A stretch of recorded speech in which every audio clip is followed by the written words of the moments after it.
After this word from your local station, you're watching the NFL on CBS.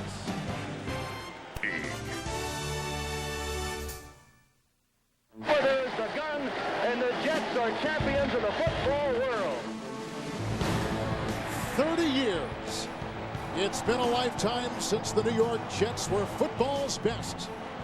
But this year may just be their year. Today, Gang Green and their fans play host to quarterback Jon Kitna and the Seattle Seahawks. Still alive for the wild card after last week's last-second win. The stakes get higher in December. Next.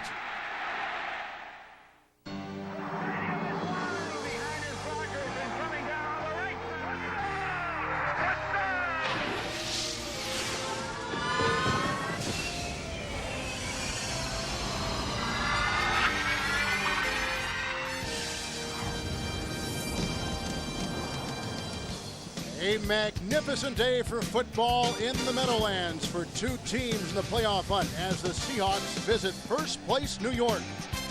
The weather, in a word, is spectacular, as is the race in the AFC East. New York tied with Miami for first place. The Seahawks are alive and kicking in the West, but must win the rest of the way to remain in the playoff picture. Hi again, everyone, with Coach Sam White. This is Kevin Harlan. We had a chance to visit with Jets coach Bill Parcells yesterday. He could not stress more the importance of today's game against Seattle. Well, he said by beating the Seattle Seahawks today, they control the fortunes of this football team. If they can't beat Seattle at home today, he wasn't sure that they would be good enough to beat the tough opposition that comes after. And they have got a brutal December schedule with teams like Miami, Buffalo, and New England here on the docket. As for Seattle, they have put a ton into the worth of today's game. Let me put it in the words of Chad Brown there, linebacker, that this is a playoff game in his mind, and those two young linebackers are going to start today along with him. He said, let's go slap them on the butt and let's eat. The plate is full. Pull up a chair. It's the Seahawks and Jets next on CBS. And the New York Jets, Dennis Erickson, is in his fourth year as the coach of Seattle. He was given a mandate before the season began that he had to make the playoffs. His team comes in 6 up and 6 down into today. And Bill Parcells in his second year with the Jets, 14th year as an NFL head coach. We are underway. The Jets and Seahawks, and Steve Broussard goes to a knee. The kickoff by John Hall, who had 10 kickoffs a week ago, 7 of which went into the end zone. 26-year-old Jon Kitna is the quarterback. And Dennis Erickson found him because his nephew played for Central Washington, where Kitna played collegiately. Went down there, worked him out himself, liked him. He's starting his second game this year and his third game ever in the National Football League, and they have to win with him at the helm. You watched him last week on tape. What do you think of his delivery and his approach? I liked him even last year in the preseason. I like him right now, but he's still young. All those mistakes that young quarterbacks make are ahead of him. On the 20-yard line, first down and 10 yards to go. Hand off to Ricky Waters, who was belted by Chad Cascat after a gain of a couple yards. The Seattle offense today, former first-round pick Walter Jones at the tackle, Pete Kendall at the guard, Gray at the center taking the place of the injured Kevin Glover, Brian Habib and Howard Ballard at the tackle. Waters will carry it. Max Strong will block. The great Joey Galloway with Mike Pritchard at the wide receivers. The tight end is Christian Fourier. It's second down and 8 from the 22. Kitna goes to his second option, dumps it off to Ricky Waters, who stiff arms his way close to a first down. He's out to the 28. He picks up 6 on second down and 8. And Victor Green, who leads this team in tackles, makes the stop as you take a look at the Pro Bowler Aaron Glenn. The Jets with Lyle Ferguson, who may be their best defensive lineman, Ernie Logan, and Anthony Pleasant has been a pleasant surprise at the end. Linebackers Lewis Johnson and Brian Cox, the rejuvenated Brian Cox. And in the secondary, Glenn, Green, Henderson, again starting for Kevin Williams, and Otis Smith. Third down and a long 2 outside the 28. Kitna again to the air. Good block by Gray. Runs outside. Gets a block from Jones. There goes a flag. And he is taken down at about the 27-yard line with the flag again thrown at the 38. Looked like defensive holding. As you can see the indication there. Yeah, it's going to go against the New York Jets as they had them on third down, but the holding's going to give Seattle a first. Phil Luckett is our referee. Holding defense number 31. 5 yards with an automatic. First down. Phil Luckett is the same referee who had the coin flip Thanksgiving Day between Pittsburgh and Detroit. Oh, you would bring that up right at the top of the game. It's a statement of fact. It's a statement of, he is a good official, but he did have and will be remembered for that coin toss. So because of the penalty, it is a first down out near the 33-yard line. Pritchard is in motion. And the handoff again to Ricky Watters, who has seen many games against the Jets, and a pickup of 2 as he takes it right up the middle. Ricky Watters has already had 3 100-yard games this year. He's had 24 of them in his career, and their record and his record, 22-2 on the team that he plays for when he rushes for 100 yards. He wants the ball. Well, he's been with San Francisco. He's been with Philadelphia. He has a reputation of being selfish. Dennis Erickson says he just brings toughness to the team. I don't think he's selfish. I think that's what he is. He wants to win. Second down and 8. Nice block by Fourier. That enables Watters to cut the corner, and he is close to a first down again as he's out near the 40-yard line, picking up 5. And again, Victor Green makes the stop in the secondary. Well, the other thing that Ricky Watters does is he helps this young quarterback, John Kitna. This is only Kitna's second start this year, third start ever. And he has to have a good complement in the run game. His wide receivers are his key receivers, although he's laying the ball off as a secondary receiver. Back to Ricky Watters again. Kitna, with his performance last week with a couple touchdown passes, was the AFC Offensive Player of the Week. He faces 3rd and 4th in the shotgun. Again, given great time to throw, and a wonderful knockdown by Aaron Glenn on a pass intended for Joey Galloway, and a late flag comes in at the 50. For a second there, it looked like it was clean, but a late flag came flying in. Pass interference, defense number 31. That's an automatic. First down. All right, here's Aaron Glenn now covering Joey Galloway. That's the matchup we're going to see all day long. Here's the hole. See, he's got his hands on him, and the official up here makes the call. The official behind looked at it, was giving it the safe call. The official in front could see that hand action. The Glenn-Galloway matchup will be a beauty to watch all day long. Aaron Glenn is looking forward to it, I can tell you that, talking to him. And you can just see that the Jets don't get penalized often. 1st and 10 from the 48. Kitna across the middle, and an acrobatic catch is made by Mike Pritchard, his 37th reception of the season. He picks up 6 right there on first down. He's a key third down receiver for them. But I'll tell you, just watching on first, second down, watching John Kitna right now, he's leaving himself twice, 3rd down and 3 or less. And both times, the Jets committed a foul and gave him the first down. But John Kitna's making something happen on 1st and 2nd down, so he's not leaving himself with that heavy pass rush on 3rd. Approaching 3 minutes gone, scoreless first quarter. 2nd down 4, blocked by Ballard, offering the quarterback Kitna some time, and the pass caught by last year's starting tight end Carlester Crumpler. Picks up 3 yards on the play, just his 6th reception of the season. And you see the fake. This little bootleg. Every team has this play. Right-handers do better going to their right. John Kitna throws a little bit behind, but he puts it right into the body. You were watching Kitna in the pregame warm-ups, and you did not like what you saw. You know, you watch quarterbacks warm up, and you try to get an indication on whether they're hot that day or not. Kitna was having all kinds of troubles. The ball was flying out of his hand, probably a little bit nervous, the adrenaline flowing. I can remember when I was coaching Boomer, there would be days I'd walk back in there just before the kickoff and say, the guy's dropped the ball and missed the ground. He's so far, he's off today. And Boomer go out there and light it up. John Kitna so far today is the exact opposite of his warm-up look. What did you ever find when you started a young quarterback in his 2nd game as opposed to his 1st? Tougher. Usually that's where more mistakes are made. He's known all week he's going to be the guy. The expectations are higher, a little more nervous. Kitna's 3 of 3 so far. 3rd and 1, 7th play of the Seattle Crowd. A fumble on the play. It's down at the 42. Body language would tell you the Jets have gotten it. And they have received the ball on a fumble on the exchange from center Chris Gray to quarterback John Kitna. A tough turnover against Seattle.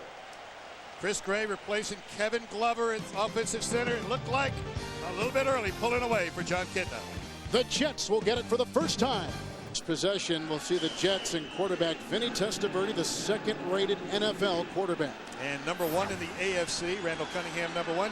He's number 1, though, in the AFC in touchdown passes, already thrown 20 of them this year.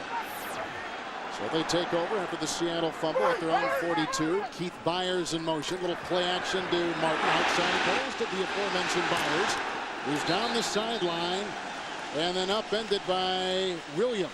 It's a gain of 18 on first down.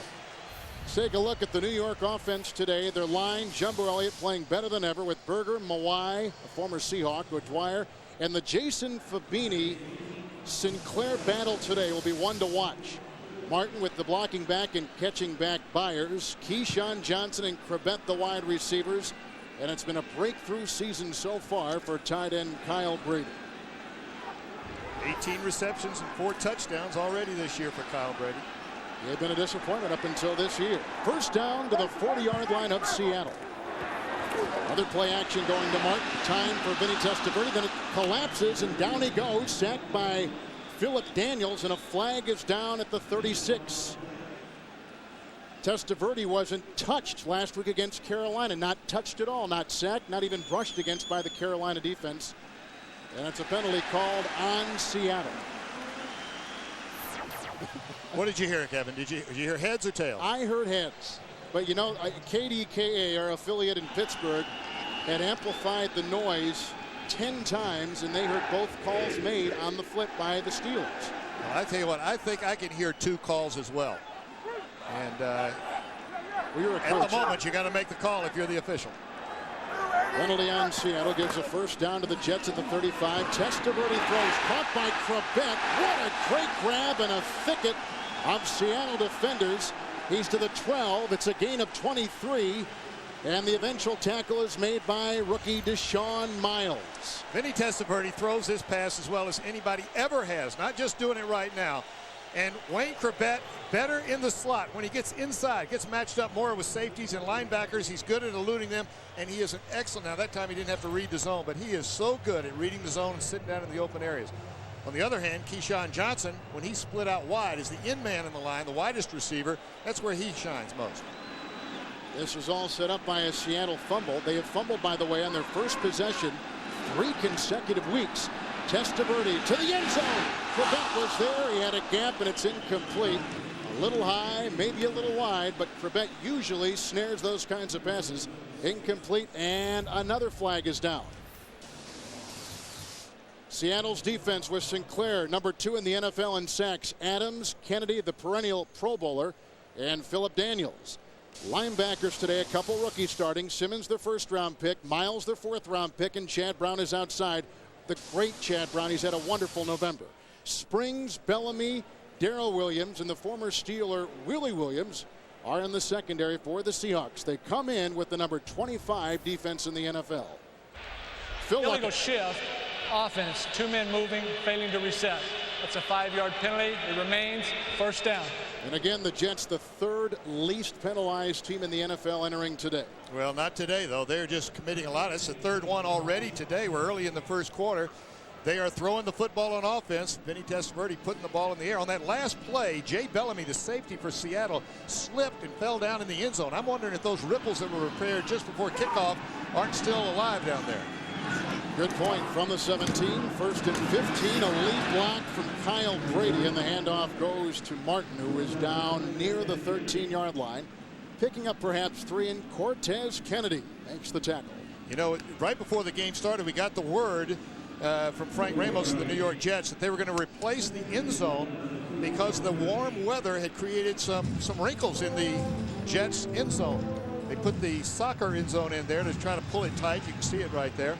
But there still could be some soft spots in there. Jay Bellamy may have slipped on one.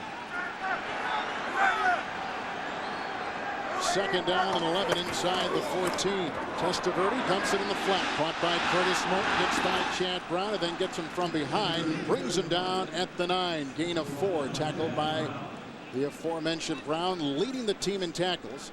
He had 5 sacks in the month of November. Thus the AFC Defensive Player of the Month. He's been magnificent. Chad Brown is special. He does everything, as he pointed. It was quick to point out to us that he's in coverage. He puts his hand down, meaning he's in a 3-point stance, rushing the passer in nickel situations, 3rd down passing. He plays the traditional linebacker spot where he may or may not rush. But he's a unusual player. I call him special players because you don't find players that can do all those things and do them well very often in this league. Third down and 7, a scoreless first quarter. Good time again for Testaverde. Throws, caught by Cribett, leaping at the 5, shy of a first down. His progress probably takes him to the 3. And Cribett shy of the first down. Watch Testaverde right here. Now he looks to the right. Now the ball's going to come back to the left. He finds Cribett at the last minute, but his initial read was to the right.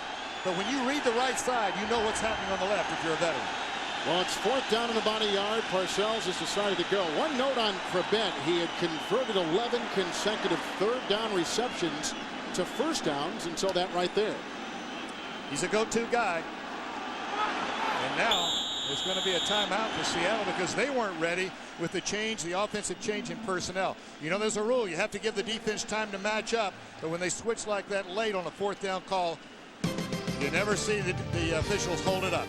Seahawks burn a timeout here in the Meadowlands. Here from the Meadowlands, a perfect day for football. A turnover by Seattle set up this good-looking drive by the Jets. They face 4th and 1 at the Seahawk 3. Byers in motion. A couple tight ends. Testaverde looking for Byers. He's got it.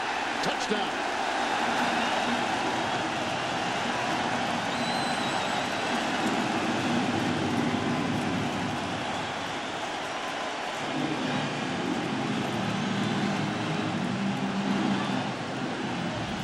Beautiful ball handling by Vinny Testaverde. And he's going to stay in the pocket. He's got pressure coming from the backside. One man in the flat. Keith Byers in the corner of the end zone. Wide open for the touchdown. Everything hinges on how good that fake is, and they sold the Seahawks on a run. No running back in the history of the NFL has caught more passes than Keith Byers. He lassos his 3rd touchdown reception. John Hall puts it through for the extra point. And the Jets cash in on a Seattle fumble. Testaverde with 2 big completions, including the pass to Byers. Testaverde went 5 for 5 on the drive, including an 18-yard pass to Byers, then culminating with a 3-yard touchdown pass to Byers. Testaverde looking sharp. Well, I'll tell you what, he is as pure a passer. I had him 1 year in Tampa. I wish I could have had him longer. As pure a passer as there is in the National Football League. Beautiful throwing motion. Kickoff again by Hall. He's got a cannon for a leg, and it goes deep at the goal line. Broussard, who has already returned a kickoff this year for a touchdown, and he's drilled at the 12-yard line. Leon Johnson, Corwin Brown, both combine along with Dwayne Gordon to wrap up the ever-dangerous Broussard. It's 7-0 the Jets on a Testaverde touchdown pass.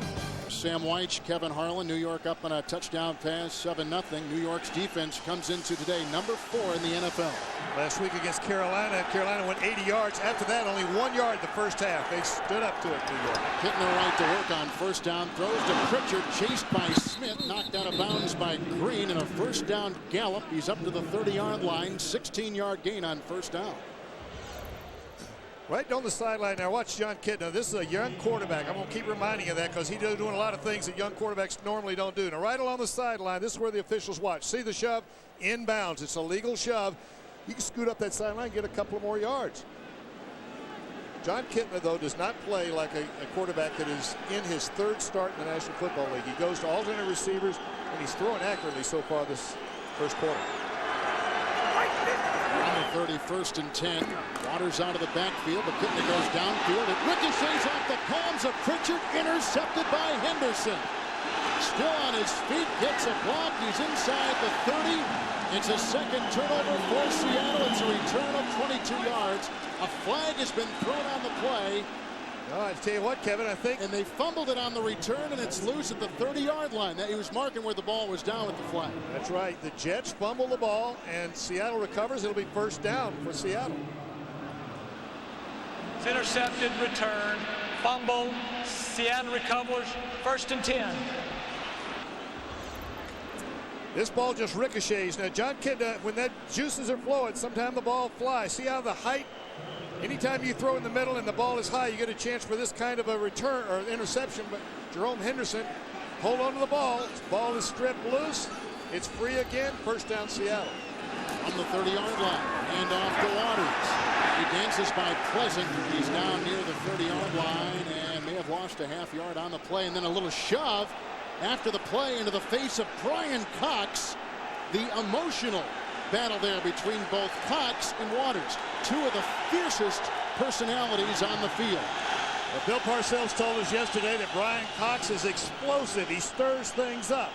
That's exactly what he's doing right there. This is the first time, really, that the Jets on a running play have come up. Now, Brian Cox, a little something on the pile. Ricky Waters didn't take it. They have loved Cox since he has been with the Jets. It's 2nd down and 10. Kitten has got a receiver. Galloway may be gone with the Pro Bowler Glenn on his back. Touchdown, Seattle. 70 yards. A stunning play.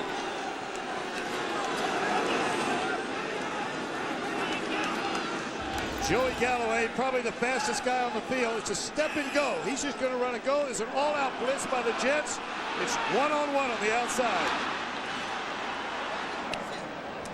We asked Joey Galloway last night if he was the fastest guy on the field. He kind of laughed at me. He said, "You mean in the National Football League or just on my team?" I was trying to get him to say, "Hey, do you ever have any challenge races?" He's the fastest guy on this field. And to think what just 5 minutes ago spelled doom with the supposed Henderson interception deep in Seattle territory. He fumbles it away, and a couple of plays later, Seattle is right back.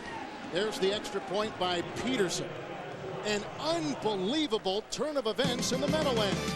Galloway, 70-yard touchdown reception. We are tied at 7.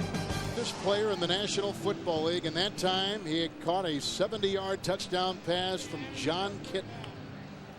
That answers the question about how Kitna will respond to the touchdown. And as you mentioned, a big turn of events with the interception.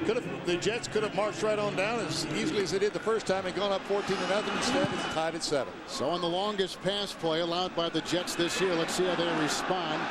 Here comes Aaron Glenn from near the goal line, and he takes it up near the 22-yard line.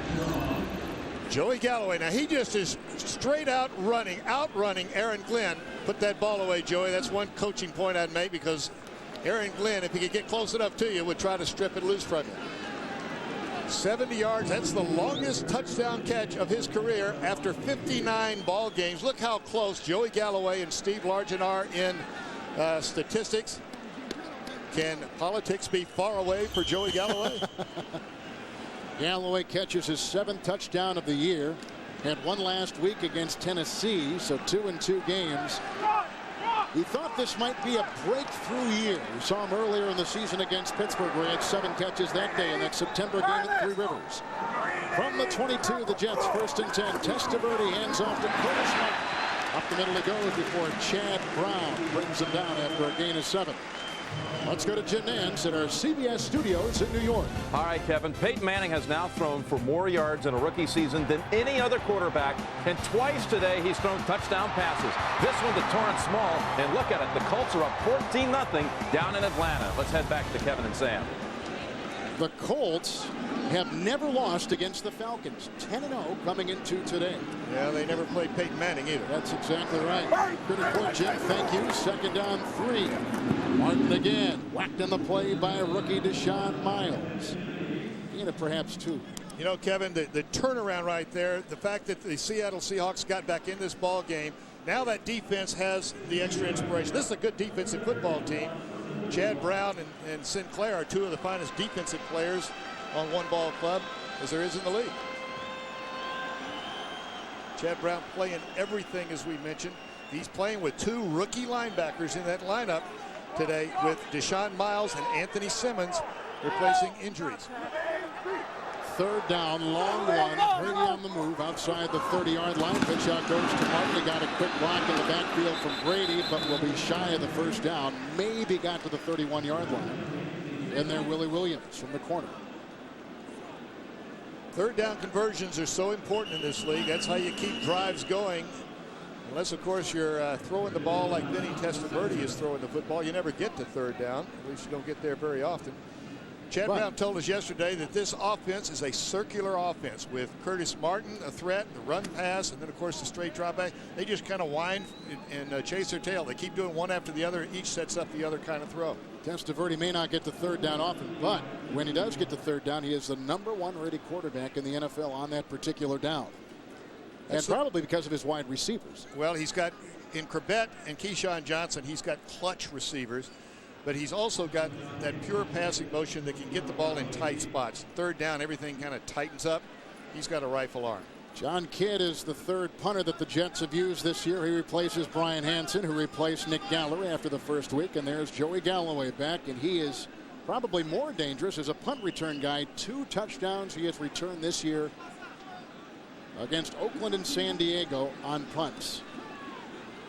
John Kidd, who has spent 15 years in the NFL, gets his wobbly, and this will be fair caught back at the 32-yard line by Galloway. A 37-yard punt by Kidd. Well, John Kitna has got that look about him, and he got most of his experience at the professional level overseas in the World League for Barcelona.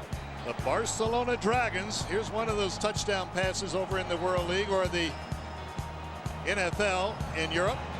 A lot of good football players are trained over there. The NFL teams like to send promising young players over there to get that experience. So Seattle gets it, first down and 10. Ricky Waters. There's a good block put on Ferguson by Chris Gray, the center, and Waters gets a gain of about 7 yards, and he's outside the 40-yard line as you see the Patriots and the Steelers in balmy Pittsburgh today, where it's over 70 degrees. And other scores. Doug Flutie looking like he's having another good day. That's why we talked about Patriots. Second down, 3. Quick count. They get a first down here.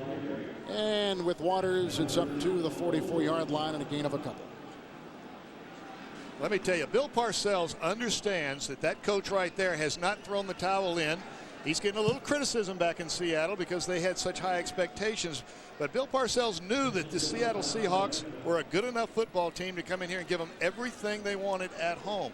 He told us yesterday, if we don't win this ball game, he wasn't really sure how this team was going to do against the 3 remaining teams, all division teams, all good ones. Well, Seahawks, a dome football team, late in the season, an inexperienced quarterback, and had the weather been cold today, and they do get the first down on the run by Waters. Had the weather been cold today, and it's about 65 degrees, so that's not a factor, this would have been even more difficult for Seattle. But for whatever reason, dome teams outside in cold weather just don't fare that well. Well, even just on the road, you know, and I'm amazed by that. It's all psychological because the field is the same dimensions. The referees call them the same way. You got 11 on each side. The only difference, of course, is the crowd noise, and you can block that out. So it's all psychological when you go on the road.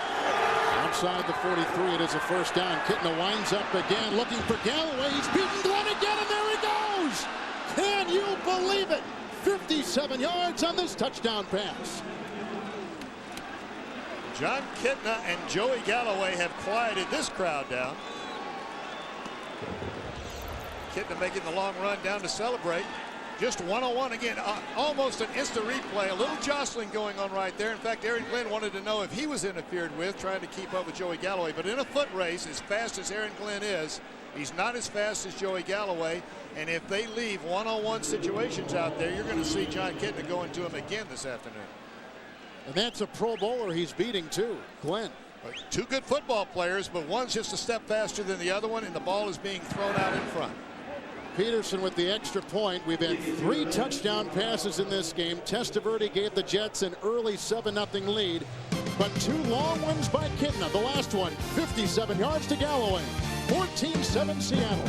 Harlan, Joey Galloway over 125 yards receiving on 2 receptions today and 2 long touchdowns. And John Kitna, after fumbling the exchange from center on the first possession, has come back. You're right, he does not look like a young quarterback making just his 3rd career start today. They're going to have to defense him and Joey Galloway. This is where games are won and lost. It's adjustments during the game.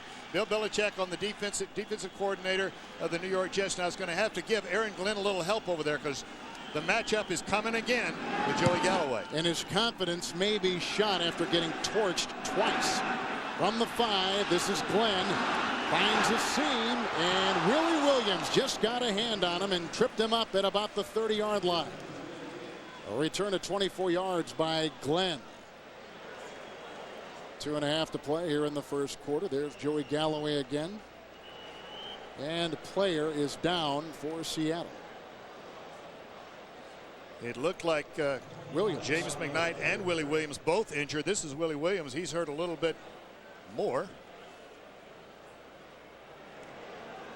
You know, when you're in that open field and you are reaching out trying to make a hit, that's where a lot of injuries happen with the shoulder blade. Looks like, though, he gets hit by his own man. Look right here. Bang, right there.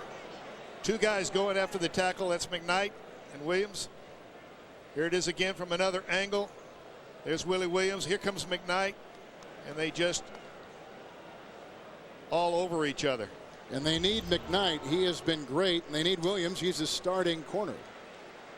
Well, tonight on CBS, critics are calling The Christmas Wish a contemporary twist on It's a Wonderful Life. Debbie Reynolds and Neil Patrick Harris star in the CBS Sunday night movie The Christmas Wish. It's all tonight, 9 Eastern, 8 Central, here on CBS.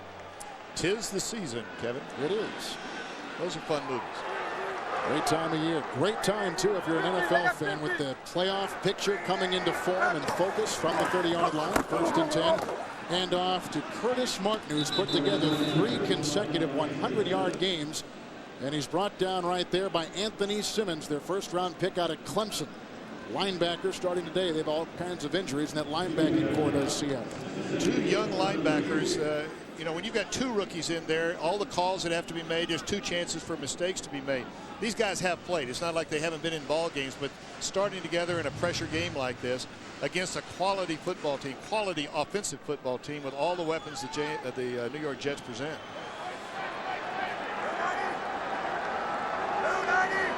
Second down 9, shy of the 32. A pulling block by Dwyer, trying to pry open some room for Martin. Not much over there. Seattle's defense is enthused. Deshaun Miles and Phillip Daniels combined on the stop. It's a meager gain of 2.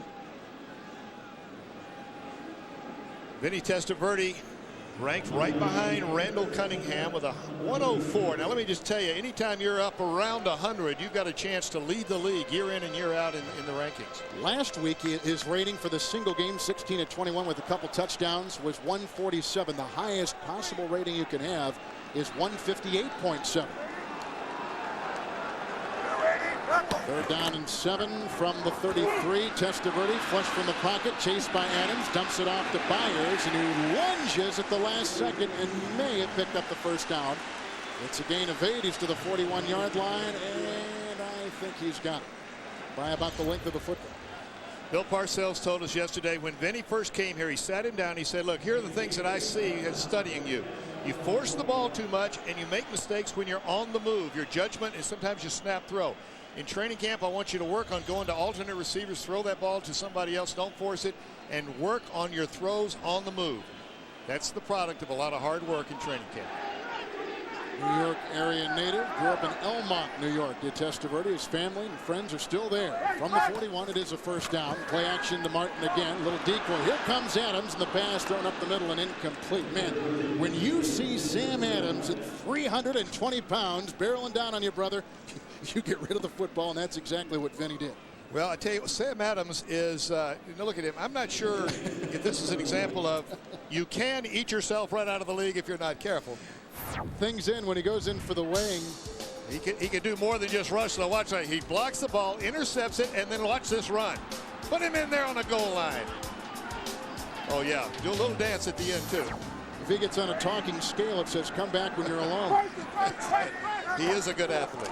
2nd down and 10. Martin again, and the rookie Miles, and a flag is thrown. Deshaun Miles makes the tackle. No gain on the play. In fact, the loss of perhaps a yard. Now, that's 3 times that they've given the ball to Martin without much gain, but they're setting up other things. It's not those aren't throwaway plays. Yeah, one play usually sets up the next, and in fact 2-3 down the road. That's what Chad Brown was talking about in this circular offense. The running play sets up the play action. As soon as you start playing those, they drop back and throw the ball deep on you. Holding offense number 76, 10 yards. It remains 2nd down. That is the 4th penalty. That one's on Jumbo Elliott. That is the 4th penalty on the Jets, and again the 3rd least penalized coming into today. They're going to get a lecture. I'm telling you, they keep this up. They're going to get a lecture from that man right there. And it's not going to be fun to listen to. No, I tell you what, when I see Bill Parcells, his head goes down like that a little bit, he's thinking. He's not down. The wheels are turning. He's thinking about what he's going to say to a player coming off the field. He's thinking about the next call, anticipating everything that's going to happen. See that head? That's the thought process in work. An electrifying first quarter 70-yard and 57-yard touchdown passes to Joey Galloway. It's 14-7 Seattle. We'll return to Giant Stadium after this word as you're watching the NFL on CBS. Secondary's got a lot to talk about. They've been burned twice for long touchdowns. We begin the second quarter with the Jets facing second down and 20 on the 31-yard line. Corbett is on the move. Testaverde setting up the screen. It's off to Corbett, blocked by Mawai, and Corbett can get only as far as the 32. That means they got a bunch to go. Jets trying to empty that backfield, fake the screen to the left. Now watch, he's going to fake the screen going this way. There's the pump, the reverse pivot back to Wayne Corbett, a wide receiver. Most screens go to running backs. Here's the key to all of this, though, all the way downfield that time. The center, Kevin Maui, right down there blocking. When you can get your offensive linemen to hustle downfield on a warm afternoon, that's when you're going to win football games. There's Mawai. He wanted to re-sign with Seattle, but he was kind of amused at their offer. 3rd and 18, and flags are down. They blow it dead. Seattle, in the view of Mawai, didn't cough up enough money, but the Jets did, and he may be, in fact, he is the highest paid center in the NFL, and he probably is one of the top 2 or 3 in the league right now. Dermontti Dawson probably would be in that category, the Steeler All-Pro center. Kevin's having a Pro Bowl year, though. He's playing well. Both their tackles are playing well. Which is the strength. The tackles and the center, truly the strength of that line. This one's going to go against Seattle. If it's holding, it's a first down. Prior to the snap, encroachment, defense number 98. 5-yard penalty. It remains 3rd down. They just jumped because they anticipated the pass. It's a perfect time for a quarterback to use that hard count. Go on 3 and on 2 you go hut, hut. You throw that up an octave. The voice pulls the defense because they know it's a pass. It's 2nd to 3rd down and long. They're just trying to get the jump on the pass rush. With the penalty, 3rd down, 13 from the 38. They may have been off again. Brown again is flagged, and again they blow it dead. Well, when they stop it like that without contact, usually it goes against the offense. Let's see what they rule. Prior to the snap, false start, offense number 19. 5 yards, it remains 3rd down. It's Keyshawn Johnson. That is the 5th Jets penalty today. And Keyshawn did this last week in the ball game. He's lined up as a wide receiver. You're supposed to, as a wide receiver, look down. Don't listen for the snap count. You can glance down and see the ball move, and you go on it. Wide receivers should not make that mistake. That's easy to say. You shouldn't do something wrong, right? That's a great coaching point. But it is the job of the receiver to look down and watch the ball move. He's not supposed to listen to the snap count. Number one, many times you can't hear. You're far away. Concentration, though, too. Concentration, but this team doesn't make many mistakes. This is uncharacteristic today. 3rd and 18. Testaverde outside again. It goes to Keith Byers, who loses the ball. They mark him down at the 37-yard line, although the ball was coughed up. It's marked down. Willie Williams was there with the tackle. They've gone to Byers a lot today. They have. Vinny looked like got a finger maybe in the eye. Look, he's going to take a knee. Now watch here. It's full drop. He goes to lay the ball to the right side. Just as he lets the ball go, here comes the rush. Hands inadvertently. Looked like it was Sam Adams. Those face masks, there are no shields now. Those are just bars. They usually have the double bar. Vinny wears the double bar, double across and double up and down. But there obviously is nothing to impair the vision as you look downfield, therefore nothing to stop a finger from coming in there. And you've got to have special clearance through the NFL office to have the shield as you take a look at Glenn Foley. And of course it was Foley's faltering in St. Louis when they lost to the Rams on the road 30-10, which led to Testaverde coming back in and reclaiming a position on the quarterback position. And then from that point on, he has started every game. He's gone 8-1 as a starter. You can see he is still shaking off the effects of the Sam Adams finger in his eye. Well, the only way they'll take him out is if his peripheral vision is destroyed or if his depth perception is destroyed. If he's got a sore eye, he'll play. Great kick. And a flag is down back at the 27-yard line. John Kidd was whacked. It's a 49-yard punt. Robert Wilson came tumbling into Kidd, and it's going to be against Seattle.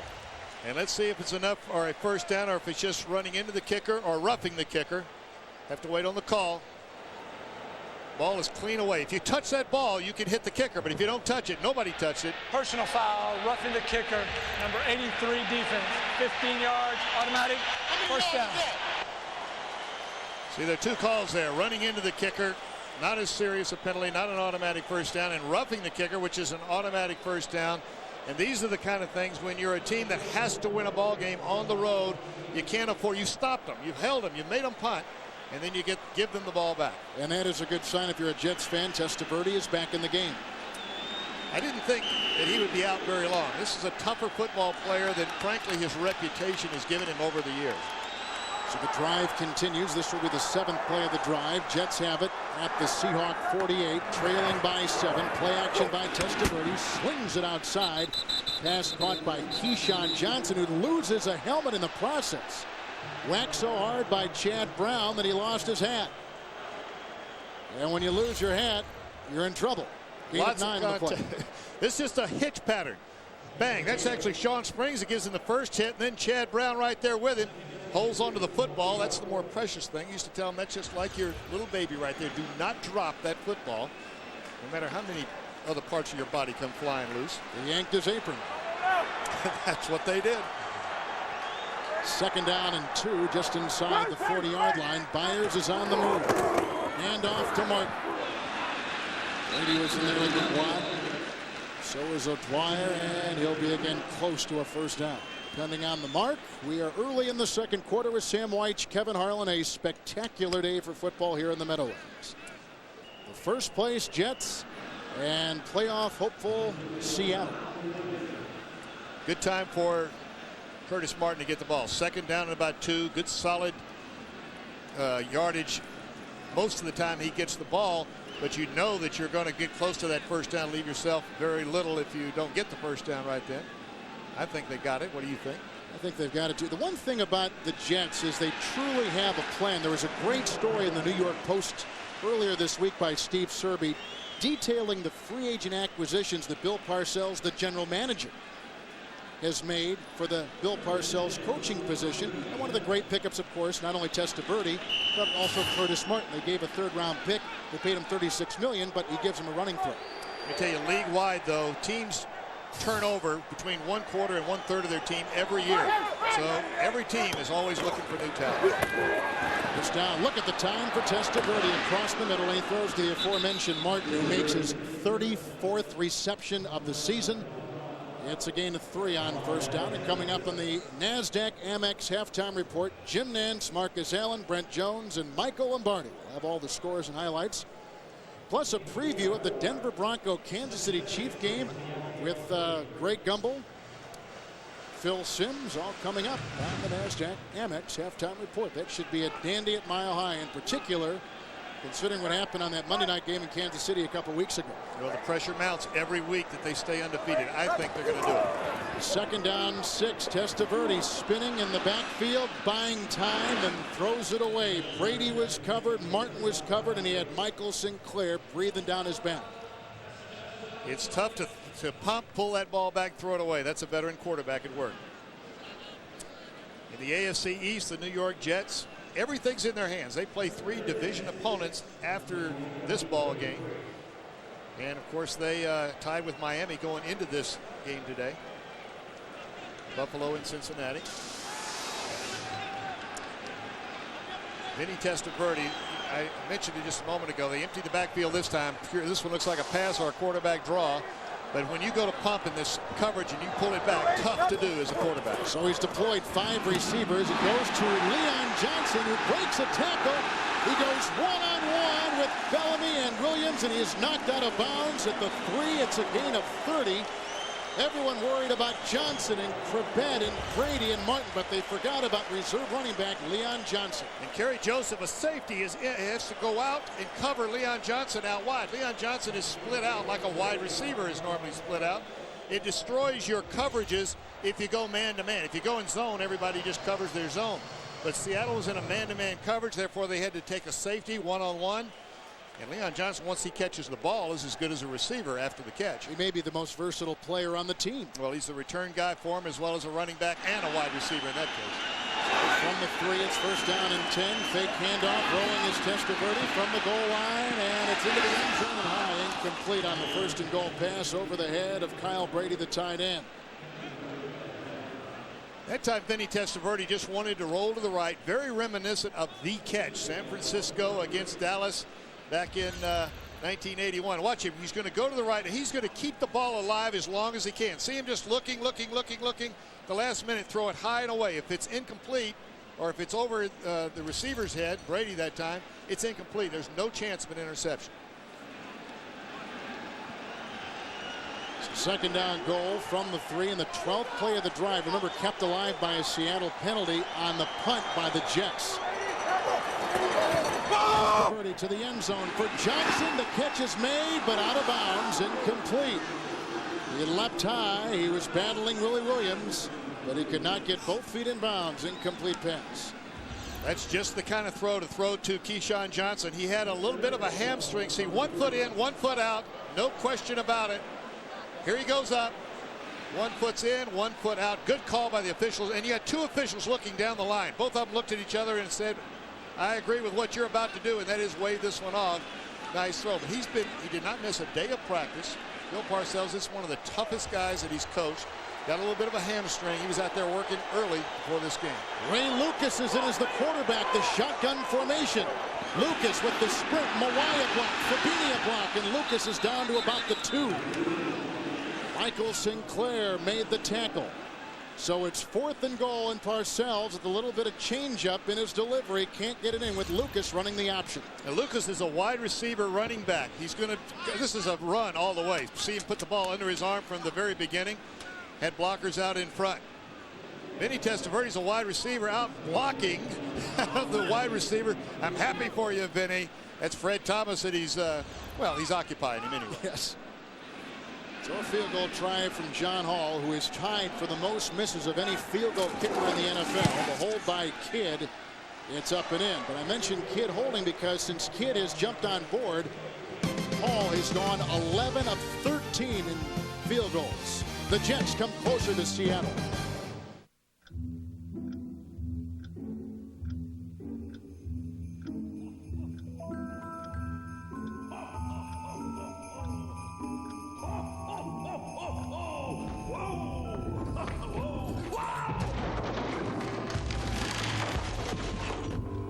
Know someone who could use a nice home improvement gift?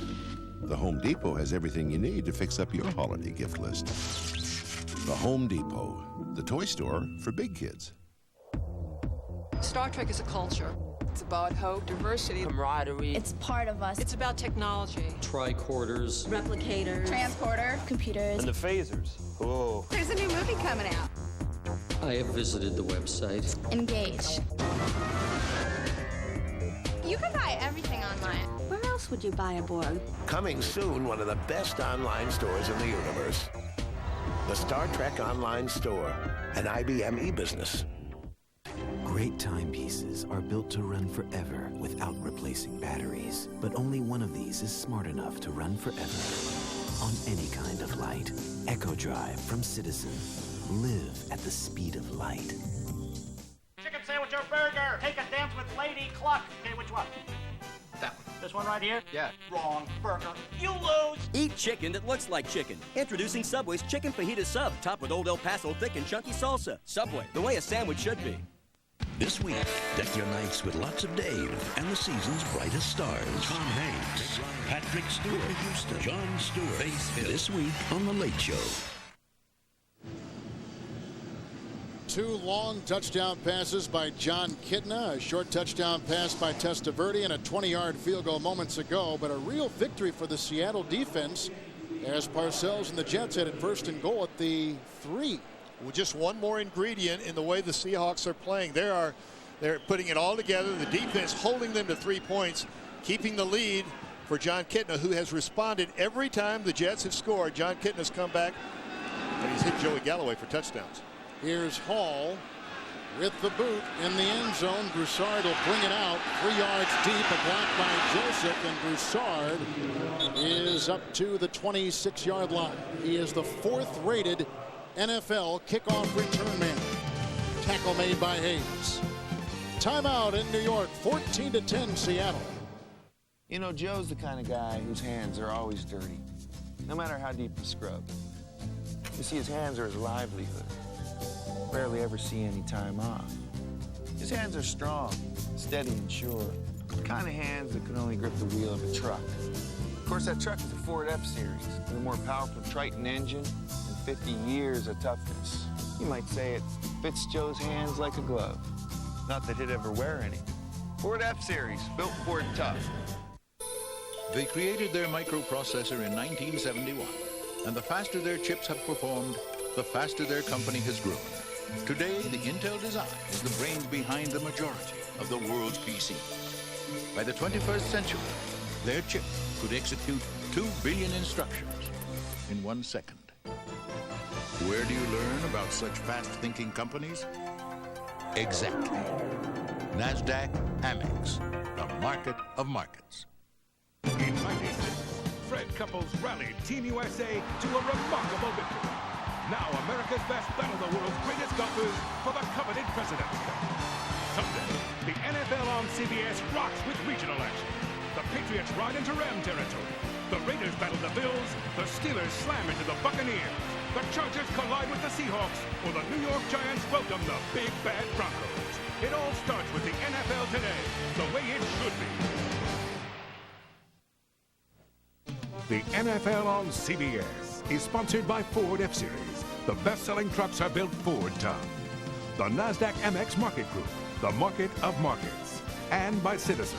Today more than ever, Citizen is how the world tells time. Giants Stadium, the Meadowlands, 14-10. Seattle on 2 long touchdown passes, one of 70 yards, one of 57 yards, both to Joey Galloway. On the 26-yard line, here comes John Kitna. First down and 10. Ricky Waters with a big hole and a chugging run up to the 37-yard line. Tackled by Jerome Henderson. A gain of 12 on first down by Waters. Good, solid first down run.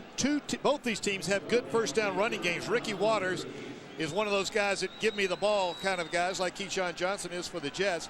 But as you can see, the offensive line, a solid offensive line for the Seattle Seahawks, gives him those first 3 or 4 yards. First and 10, play action, going deep. Kitna again, Galloway. Glenn working on him, and it's intercepted by Glenn. Finally, he gets revenge after getting torched twice. It's the 3rd turnover for Seattle.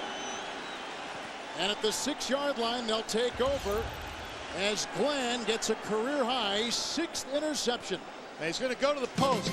Joey Galloway saying, throw it out in front, and he doesn't quite get it enough. Glenn is injured. Injury timeout. Great timepieces are built to run forever without replacing batteries. But only one of these is smart enough to run forever.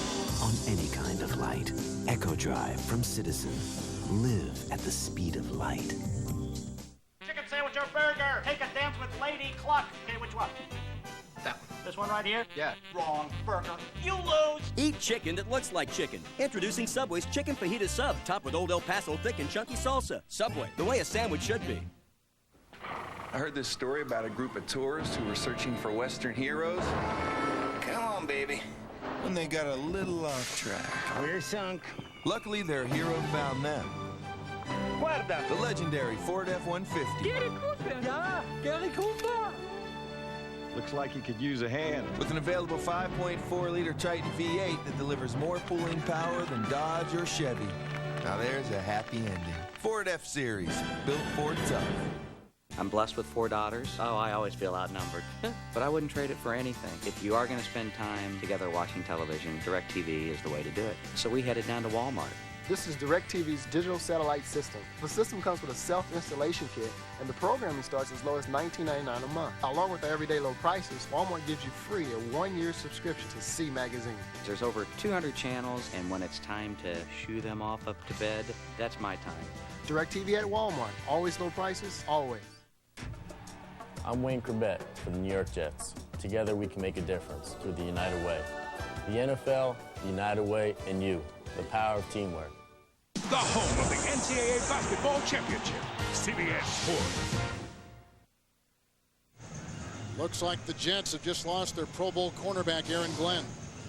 The healthiest team in the NFL coming into this game had no one on the injury report list. Now watch Aaron Glenn going up. Now watch his right foot just as he comes down. There's the leap with the left. Watch his right foot come down. Left foot, excuse me, right there. I'm sorry, here it is right here. That's his right foot. Almost the opposite of a hyperextension that time. His foot just came down full weight coming on it. Ray Mickens will replace him. Otis Smith on the other side. Normally they kind of give Otis Smith a little bit of help and leave Aaron Glenn one-on-one. Well, Aaron Glenn's been beaten twice already today, and now his backup is in, Ray Mickens. Remember, it was about this time last year they lost both Elliott and the now retired David Williams to injuries. On first down with their worst beginning field position, it's a pass outside, lassoed by Keyshawn Johnson.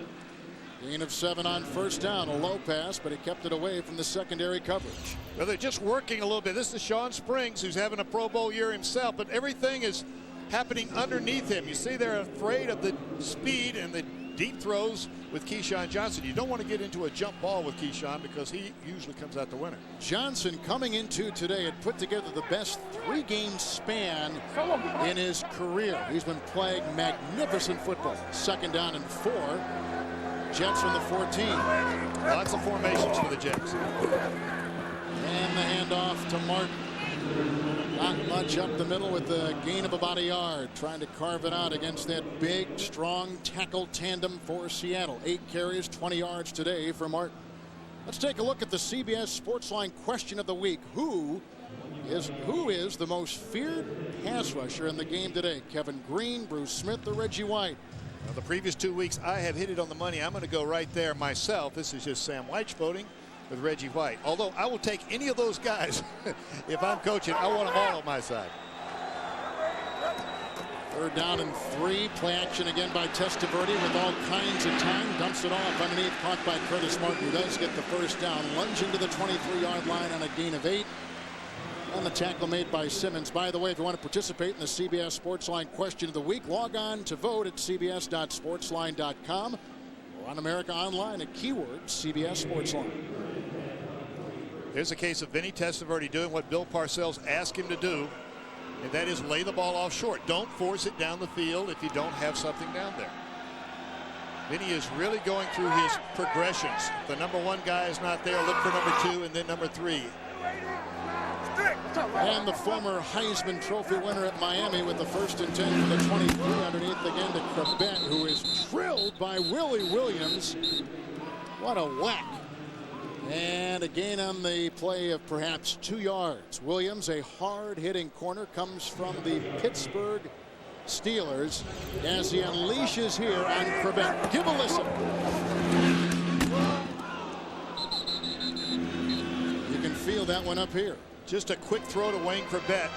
But Vinny Testaverde's doing what was asked of him. He's completed 8 passes to his running back so far, and then the quick throws outside, that time to Wayne Corbett.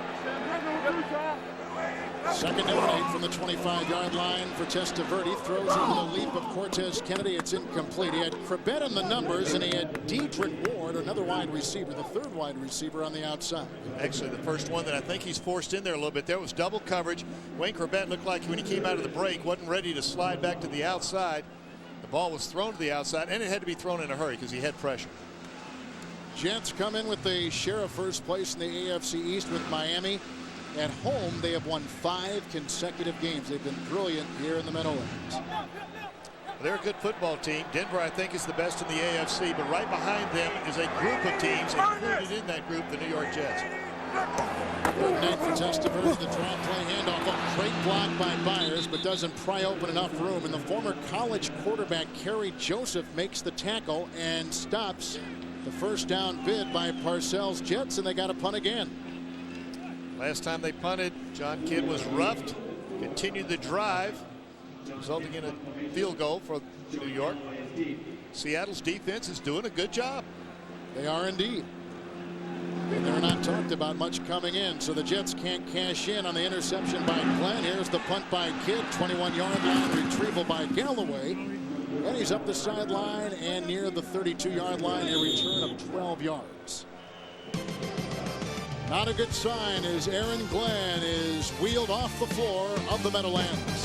Sam White here at Giant Stadium. Ray Mickens now takes the place of the injured Aaron Glenn, who has just been carted into the Jets locker room. They are taking x-rays, a sprained right ankle, the initial diagnosis on Aaron Glenn. That is a big loss in the secondary for the Jets. Well, it complicates their coverage calls because they were going to leave Aaron Glenn one-on-one and help Otis Smith a little bit, something that Joey Galloway was hoping for. Here are the quarterback comparisons. Handoff on 1st and 10 goes to Ricky Waters and Victor Green there to stop him. Rick Lyle, kind of a journeyman defensive lineman, also with the stop and a gain of about a yard. As scores from New York come in front of you, you can see New England on top of Pitt, where the Steelers are about as up and down a team as you're going to find in the NFL this year. They're hard to predict. I tell you, they've got good players and they got a terrific coach and a lot of heritage, but look at the Colts on top of Atlanta in Atlanta. 2nd down and 11. Play action by Kitten. Here comes Cash Catton. There goes the pass. He completes it to Pritchard, covered by Otis Smith, and a gain of 8. I don't know how Kitten got that ball away. This kid stands in the pocket as well as any young quarterback in the NFL. There's Cascade coming from the outside. And what? He's got to throw into the press. He can sense that. Now, he's not looking at it, but let me tell you, as a quarterback, you can feel it. You can hear it. Sometimes you can actually smell it coming at you. It's so close. Cascade full speed on the blitz. A linebacker should be picked up generally by a running back. That time it was not. Kitten is 7 of 9. The pitch out to Waters on 3rd down. Looks like he's short by a half yard. You know, the New York Jets give Seattle and Dennis Erickson a lot of problems defensively because they use a lot of personnel combinations. They'll have 3 linebackers, 4 linebackers, 2 linebackers. Now they've lost, of course, Aaron Glenn as a defensive back, so they're not going to use those 3 defensive backs as much as they might have this against Seattle this week, the rest of the game anyway. But when you've got a lot of different personnel, it's hard to identify who's rushing and who's not, and therefore who's going to block those rushers. And I can only imagine for a young quarterback how complex that's got to be to deal with in such a short amount of time. And you can see they're short by about 2 football length, and so it looks like they're going to punt. Probably the wise thing to do. Well, it is.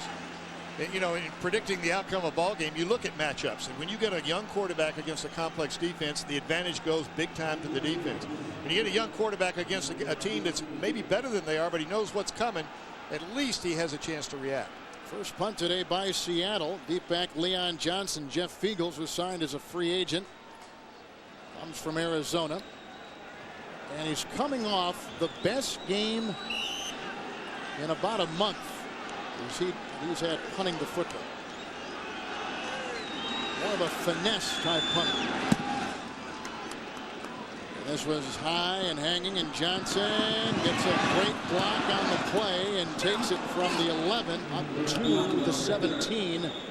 A 5-yard return on the 44-yard punt by Jeff Feagles. Leon Johnson, the versatile one.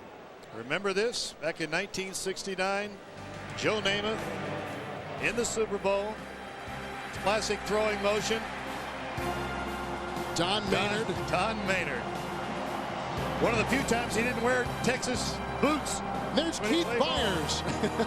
He's still around. Emerson Boozer, number 41 then. Keith Byers now. And there you see the famed number 12 and the Namath on the back. A retired number here with the Jets. 1st and 10 for Vinny Testaverde.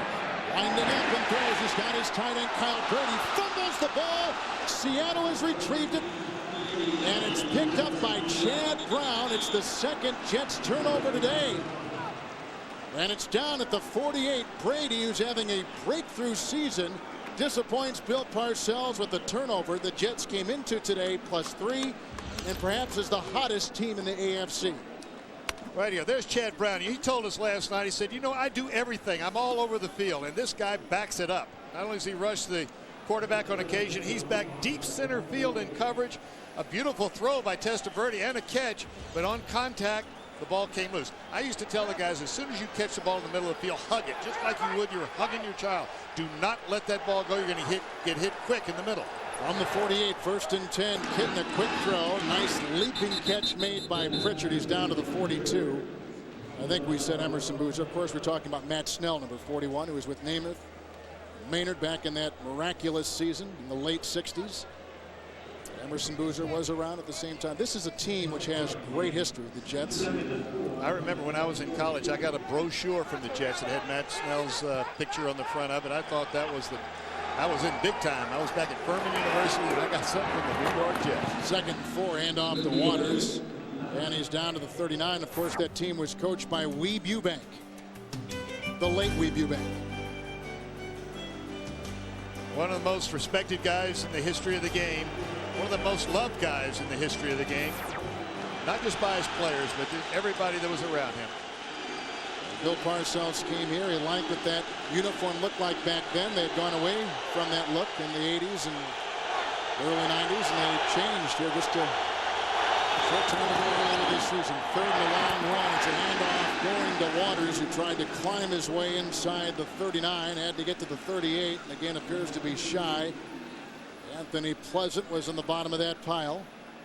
Brian Cox is still in there, number 51, John away at Waters. I think he's short on this one. Now, Dennis Erickson's got to decide what to do.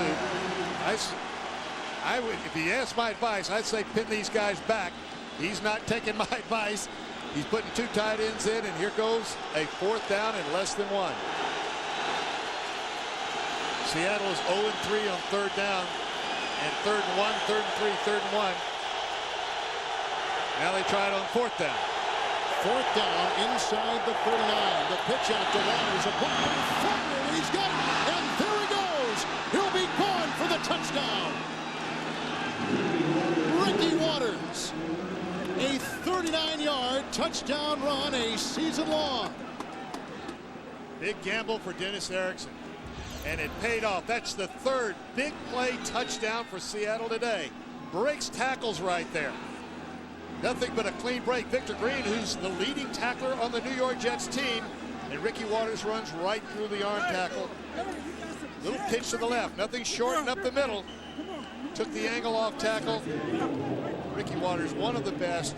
Arguably, you'd have him in the backfield on any team in the National Football League. Extra point by Peterson is good. Go back to last week when Waters did not get the ball on a 3rd and 1, then a 4th and short. He complained vehemently. This time they pitch it to him and he answers with a 39-yard touchdown run. Defensive lineman down. Now watch the left tackle and the left guard. This left tackle is Jones, Walter Jones, and Pete Kendall at left guard. There's the scrape. There's the key block right there. Now it's arm tackles from Victor Green and Ricky Waters. A gamble, Kendall. Kevin, what's your name? What's your name? Kevin? Call me Kevin if you wish. Pete Kendall's block, I'm thinking about it. But a gamble on 4th down pays off. There's 3 big plays for Seattle. Kickoff by Peterson with Glenn out. They put back Ward, but it's Leon Johnson that returns this one. And he's up to the 23. So with the Glenn injury, and he is still in the locker room getting the ankle x-rayed, they've got to switch up their kickoff return as well. Well, if you're tired of laughing at your own family, try laughing at his. Kevin James stars with Jerry Stiller in the new hit comedy King of Queens. Coming up Monday on CBS. And a Seahawk is shaken up at the 22. Max Strong, the fullback. Special teams player. The defense now of Seattle back in their court again. They've done a terrific job all day long. When the big plays have come, they've knocked the ball loose. Last time from Kyle Brady down the middle on a good pass from Vinny Testaverde.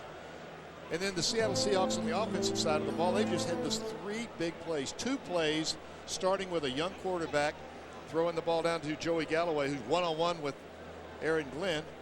70, 57, and 39 yards for their 3 touchdowns. Galloway with the long touchdown receptions. Ricky Waters with the long touchdown run. They've spent a lot of money to reconstruct this Seattle team over the years, last 2 years in particular. $74 million.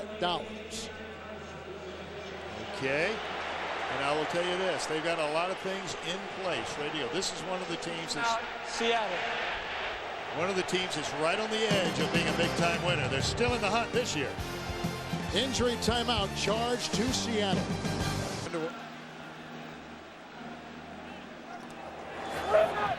Here's Testaverde on 1st and 10. Throwing to Crabette, who makes the grab at the 31. Well, we're under 2 minutes to play. And they had called an injury timeout. And it was charged against Seattle. Anything under 2 minutes is charged to the team who has the injury. But they didn't take the timeout, and so here we go. Well, we got the signal for the timeout from Phil Luckett. All he was doing was indicating that they were charged for a timeout, but it looked like they were calling timeout, and the timeout was just starting. When it went in effect, it was over. Second down and 3 from the 31. This is Keyshawn Johnson weaving up the middle with the first down. Gain of 19 for number 19 up to midfield. Keyshawn Johnson this time in the slot. He's just going to be a quick lookie inside.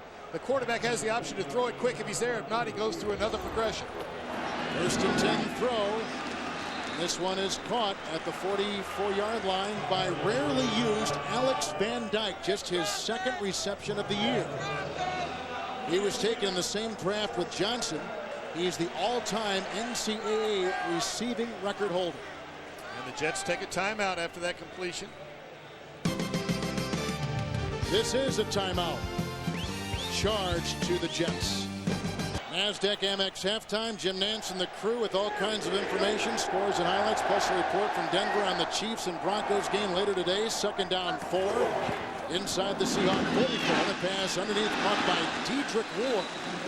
In his ever-expanding role as a third wide receiver, picks up 9. Another Jets first down. They're emptying the backfield. Seattle Seahawks are bringing a lot of people. 1-on-1 on the outside. Vinny's finding the matchup. He's gone to 8 different receivers. He throws this one outside on 1st and 10. That pass is caught this time by Alex Van Dyke. His second catch of the game. His third of the year. His second on this drive.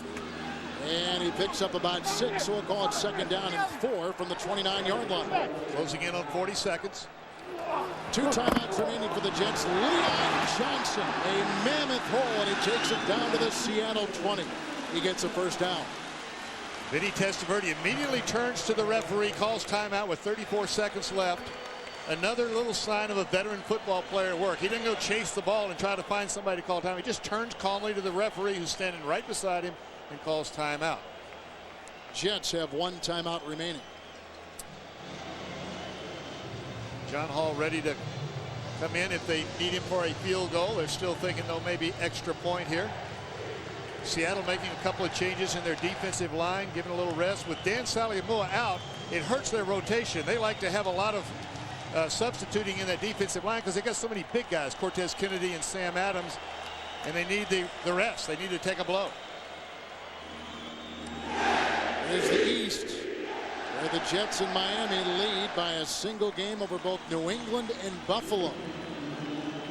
Show you the strength of the division. The Colts right now are whipping Atlanta down in Atlanta. Atlanta leads the NFC West. Every game in December is so much more important. 1st down and 10. 7th play of the Jets drive. Good block by the rookie Fabini. Buying time for Testaverde, who throws a pass, and it's caught at the 6-yard line by Wayne Crabette. A gain of 14 yards. 1st and goal, Jets. They've got 1 timeout remaining. The clock is down to 19 seconds. Testaverde will try to get at least this one into the end zone. Lofting it for Johnson. The defender fell, but he again catches it out of bounds. Terry McDaniel was covering Johnson. Little bit too much lead time on the pass from Testaverde. Terry McDaniel at 5'10" going up against Keyshawn Johnson. Good call here because this is a time when you might see the ball just spiked, where they just try to kill the clock, and sometimes the defense will go to sleep. This time the defense doesn't go to sleep. They just fall down. But the ball is thrown just out of bounds. And Johnson missed on a similar one earlier in the game. Very close. The ball's got to be thrown right along that sideline, and the job, of course, for the receivers to try to stay in bounds, but that ball just took him out. Seattle utilizes their final timeout of the first half. They lead at 21-10 on 2 long touchdown passes and a 39-yard touchdown run by Ricky Waters. I'd have to say this is pretty much a surprise in the NFL here at Giant Stadium this afternoon. Monday on CBS, Raymond's brother just moved into a swinging bachelor pad. And guess who is green with envy? Ray Romano stars in an all-new episode of Monday night's #1 comedy, Everybody Loves Raymond. Mondays, 9 Eastern, 8 Central on CBS. I have no comment on that except I'm going to be watching. You're always watching. I am. I tell you, there's a lot of good 30 minutes of laughter on CBS. Congratulations to the CBS Entertainment Division winning the November sweeps. I think they must have had a little box in my office, my home there. That's where I'm tuned in. 6-yard line. 1 timeout left for the Jets. Jets took over with 1:56 to play. It's 13 seconds now. Second goal from the 3. 9th play of the drive. Testaverde looking one way. Looking the other way. Down the middle he goes. Caught by Johnson. Out of bounds he was. Knocked away. Incomplete. He was whacked by Sean Springs, a Pro Bowler in the making for the Seattle secondary. Now it's 3rd down. You're on the 6 with 6 seconds left. There is time to get another playoff, but it has to be a quick throw because you want to leave if it's incomplete. You want to leave yourself a chance to kick the field goal. Bill Parcells is trying to decide if he takes that chance. If there's any delay in the throw, Vinny Testaverde cannot do what he did on the last play. Look for the 2nd, 3rd guy. For some reason, I like either Cribet or Byers in a situation like this. They seem to be so timely with their receptions. This will be a quick throw. 3rd and goal from the 6. They forced him out. They're looking for Byers, and it's incomplete. There's a flag thrown at the 1-yard line. Byers was the intended recipient. The penalty flag is against Seattle. Covering was Chad Brown, 94 on Byers. Pass interference, defense, number 94. That's an automatic first down. That'll give him time to kick the field goal. The ball's on the 2-yard line. I mean, it didn't happen in the end zone. Chad Brown covered. Here's the coverage right out here. There's the bump. Brown just arrives a little bit early. He's claiming I'm looking for the ball. So really almost inconsequential. It was because there's 1 second left anyway. They're not getting, had the clock ended though, they would have gotten one more play, but there's still 1 second left for the field goal. John Hall has already hit one from 20 yards today, and he's good again from 20 yards. So 2 field goals for John Hall, who hit 2 field goals in the first half and 2 more in the second half last week for a total of 4 in a great performance against Carolina. And those 3 tacked on bring the Jets closer to Seattle. That's the end of the first half with the scores. Seattle 21, the Jets 13. Stay tuned for all the scores and highlights on the NASDAQ Amex halftime report after this message and a word from your local CBS station. In the first half, try not to leave one-on-one situations with Joey Galloway in the second half in terms of the defense for the New York Jets. The touchdowns in the first half, though, all of them a lot of fun. After a turnover, New York marched down. Touchdown to Byers on the play action by Vinny Testaverde. And then the one-on-one situations. Aaron Glenn, Joey Galloway. Pure speed on the field. Nobody else out there. But the interesting part of this, from a standpoint of the Seattle Seahawks fans, beautiful throws by John Kitna. And he came right back on the next series. Almost an instant replay look of the same throw. A little bit of bumping there. Aaron Glenn wanted to know if he got interfered with. But truly, it was just a good play down the chute. And then on short yardage, 4th down, the toss to Ricky Waters. Arm tackles down the field, good blocking up front, 39 yards and a touchdown. And the stats at halftime. New York Jets, of course, on the short end of that score, the most important stat. Everything else, pretty darn even. Absolutely square at 245 yards apiece. So we kick off the second half and picked up by Dedrick Ward inside the 10, replacing the injured Aaron Glenn. He's out to the 22-yard line. That's how we begin the second half. And now we find out what those halftime talks meant to the players. Generally, the veteran teams in the second half, generally now, because Seattle certainly has their veterans out there, but the veteran teams react better coming out in the second half, the third quarter. Something I said to you before, Kevin, that the first drive on offense and defense generally indicates the tempo of the entire second half. and ultimately the final score. Well, let's see what the Jets have done from the 22-yard line. 1st and 10. Quick throw over the head of Corbett, and it was tipped at the line of scrimmage. Sam Adams was coming up. He may have gotten a hand on it. Seattle immediately brings the house. Quick throw because there was what's called a hot read. When you get one more block, one more guy coming. Chad Brown's the one more guy than they can afford to block. They don't have enough to do it because they had an empty backfield. The ball's got to go quick. Bill Parcells told us that today there would be either quick throws or maximum protection. I think we've seen more quick throws. 2nd down 10 from the 23. Okay, it's over. Curtis Martin for 1. Not much.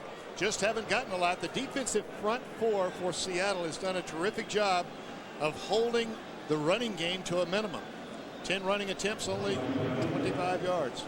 Michael Sinclair looks to be shaken up. That would be a blow. He is the #1 sack man in the AFC, #2 in the NFL coming into this afternoon. So it's 3rd and 9.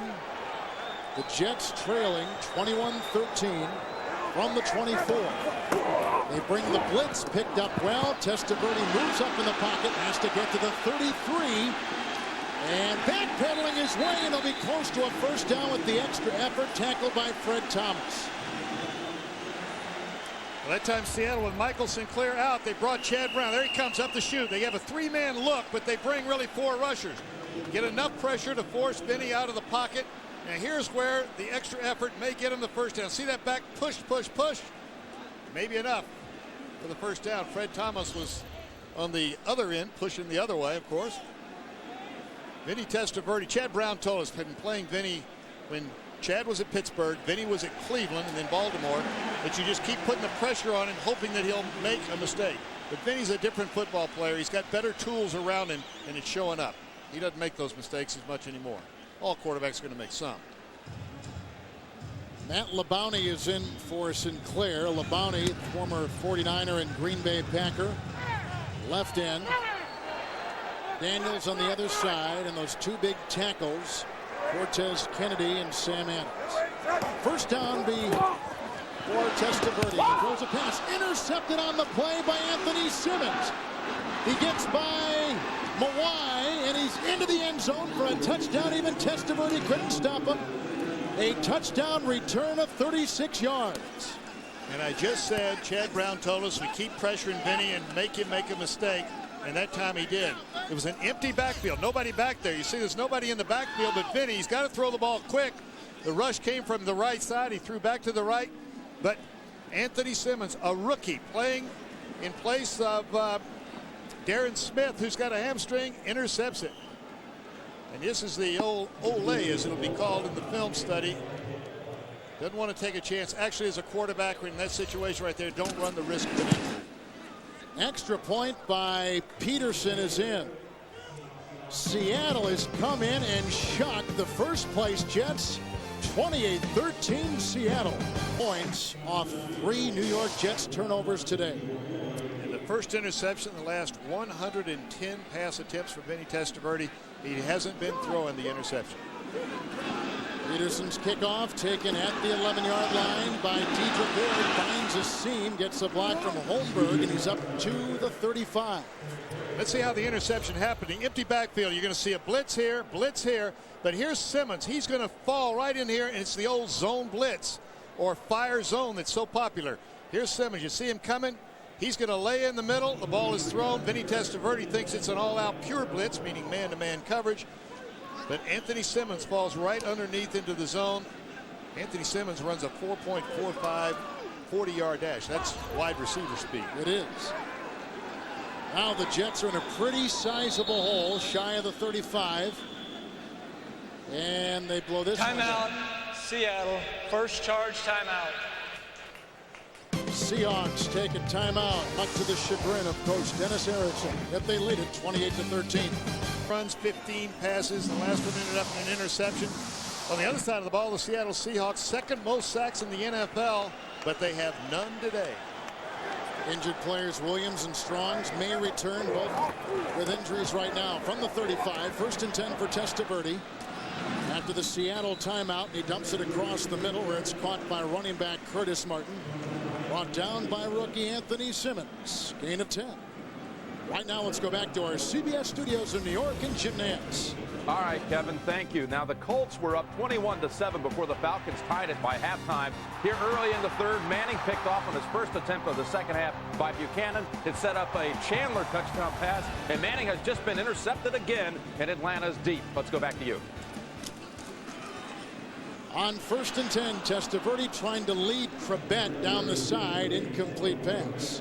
Coverage by Fred Thomas. Fred Thomas was one-on-one running down the middle, but he had help in the middle from the safety. Vinny Testaverde throws that pass often and well. Still plenty of time. The Jets have fallen way behind here, but there's no need to move into a hurry-up offense or a get back into the ball game quick. Plenty of time to mix the run and the pass. You see Bill Parcells. That sheet he's got there is just a sideline sheet. It lists all the runs, all the passes. In different situations. In different situations. So he's got a list of plays for 1st and 10, another list for 3rd and short, and so forth. The numbers on Testaverde, 2nd down and 10. Going underneath once again. The outlet caught by Martin. And he's near midfield, picking up 5. That'll set up 3rd and 5. Chad Brown with the tackle. And again, something you mentioned earlier in the broadcast and something Parcells told us yesterday, the one difference he sees in Vinny now as opposed to when he was with Baltimore and Cleveland and Tampa Bay, he can throw to those running backs. He's more comfortable doing that. Well, he's worked on it. He's emphasized it. Anytime you keep working on something, emphasizing it, it shows up in the ballgame. And here they are, empty backfield. Last time they did this, interception for a touchdown.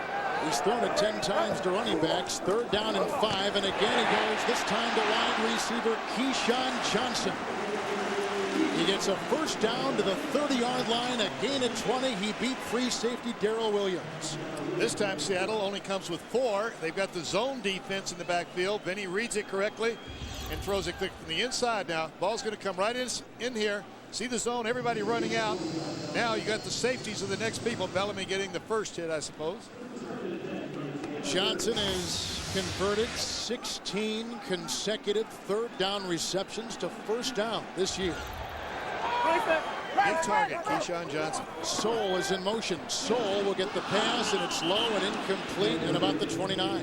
Sam Adams all in the face of Vinny Testaverde that time.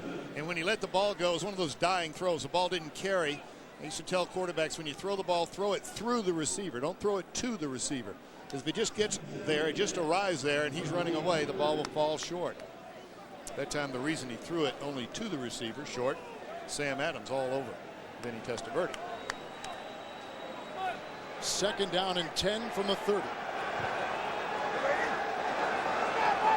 4-man rush again, and here comes the 5th and 6. And Simmons blitzing. Here goes Testaverde. And incomplete. He had Ward and Krebet about 5 yards apart, both about the goal line. 3 Seattle defenders were there. Incomplete pass. Looking at the wide receivers, Galloway and Keyshawn Johnson, both of them having good days. The thing about Galloway, of course, is his 2 receptions have gone for big gains, touchdowns, one-on-one situations, both of them. Johnson in his 3rd year, Galloway in his 4th. There's Keyshawn, who's had a remarkable month of November. Remember, he's playing with a little bit of a sore hamstring. Did not miss any practice, however. They're down 10 from the 30-yard line. Here they come up the middle again. Dumps it off. Screen pass. A block by Berger. And Martin is inside the 15-yard line. And he's got a 1st down. Gain of 16 on the play. Thomas and Springs make the tackle. Oh, good call, Kevin. I'll tell you what. The rush is coming, so this time they say, all right, we'll let you go. And then we're going to throw the ball right in behind that rush with blockers out in front. Good call. You almost expect it when you start getting pressure on the quarterback, you're going to get a screen or a draw within the next few plays. It's just you use it to slow down that rush, make them be a little bit more honest in their approach to the quarterback. We don't know why Byers is not in. Gerald Soule remains in the game. 1st and 10 from the 20-yard line of Seattle. Play action again by Testaverde. Out to Soule it goes, and he tumbles to the 12. On his 8th reception of the season, he picks up 3 right there.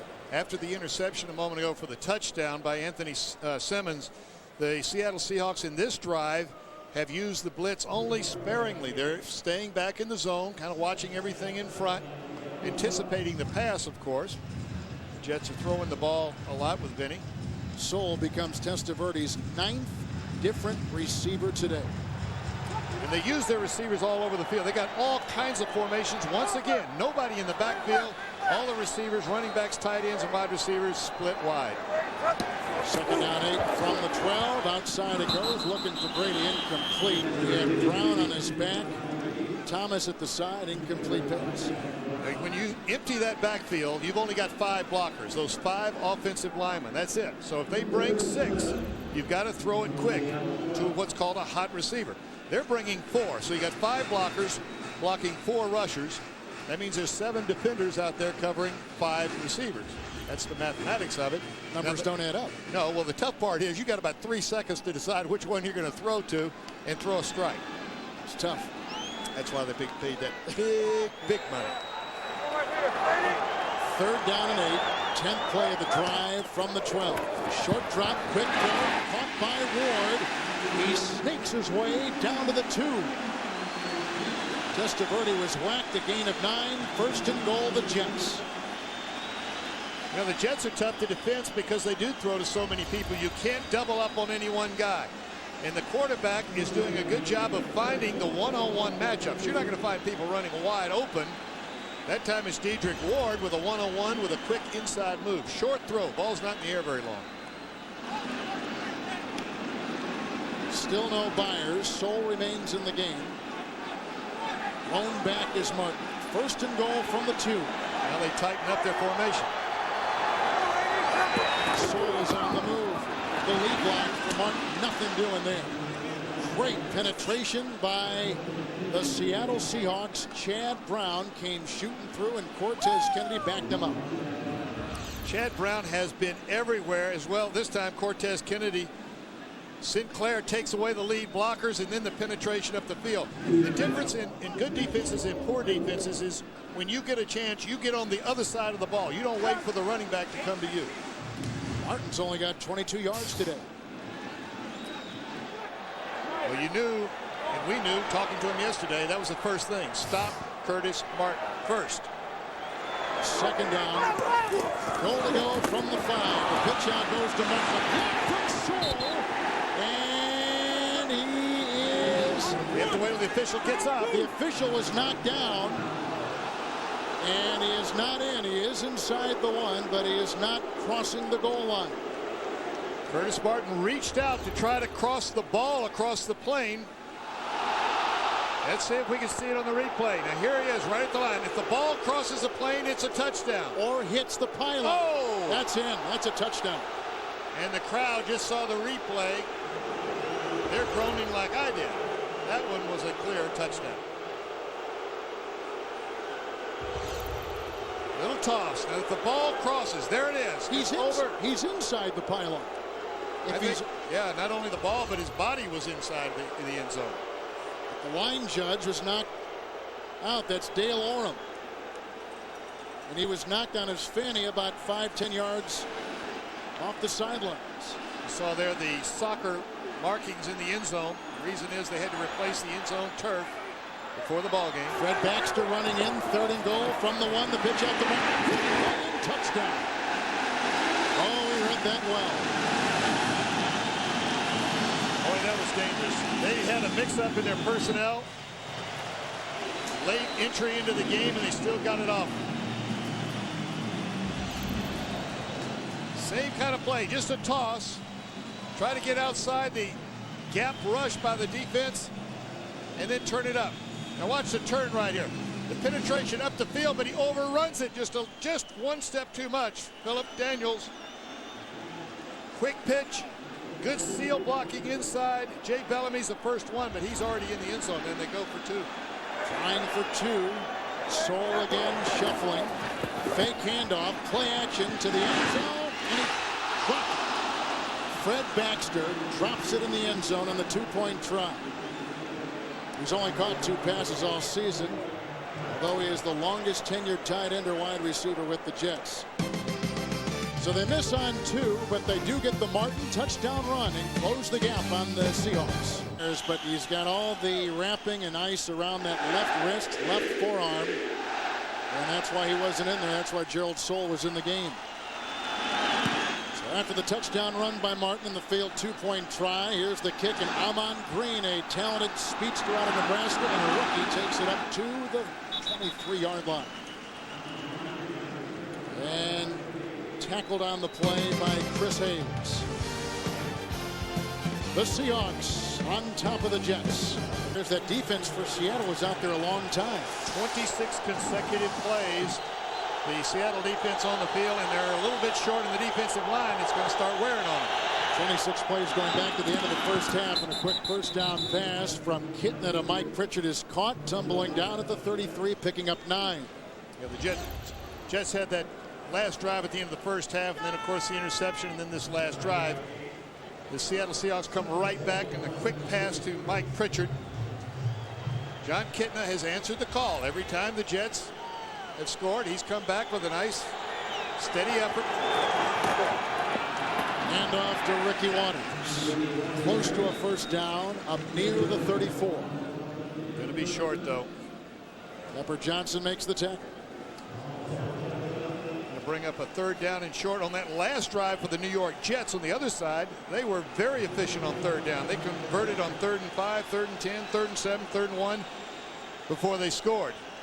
Now it's Seattle's turn to try to convert on third down. And they have not done so today. They're 0 for 3.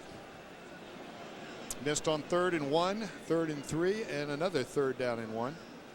Seattle's 0 for 3 on third down conversions. Won't get to see it this time, though. First down on their second down effort. Now, Dennis Erickson is saying, I don't want to put my quarterback in under too much pressure right here. Stay with the game plan. Everybody stay calm. We have the lead. The fact that they didn't make the 2-point conversion keeps them 2 scores ahead. Hand off on first down to Ricky Waters to the 36. Monday on CBS, David Allen Greer guest stars on Cosby. And Kevin James and Jerry Stiller star in King of Queens, followed by an all-new episode of Monday night's #1 comedy, Everybody Loves Raymond. And the show critics are calling the best new comedy of the year, Becker, starring Ted Danson, followed by an all-new LA Law and LA Doctors, Monday on CBS. Here's a pass caught by Fourier. He's up to the 44. Kitna has a great amount of calm in that pocket. Well, you know, they have taken away a lot of his options. They just line up with a standard backfield. They want to make sure that the New York Jets can't do too much in terms of disguising what they're doing on the defensive side of the ball, take away some of the hard reads that a young quarterback would have to make. But what Kitna does in a positive way is he stays calm. Young quarterbacks, everything's a blur out there. Everything's a gray. Things move real fast. Things seem to be moving at normal speed for this kid. From the 44, they do get a first down. Kitna moves up in the pocket. He gets a block on the play from Kendall. Getting a block from Waters. Another block on the field, and he's out of bounds. Reggie Brown through the last.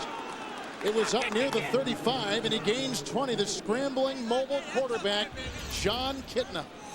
This is the other thing that he brings. The reason they made the move from Warren Moon, other than the fact Warren had those cracked ribs, is the mobility of John Kitna. That's why John Freeze is not in there in place of Kitna, blocking downfield.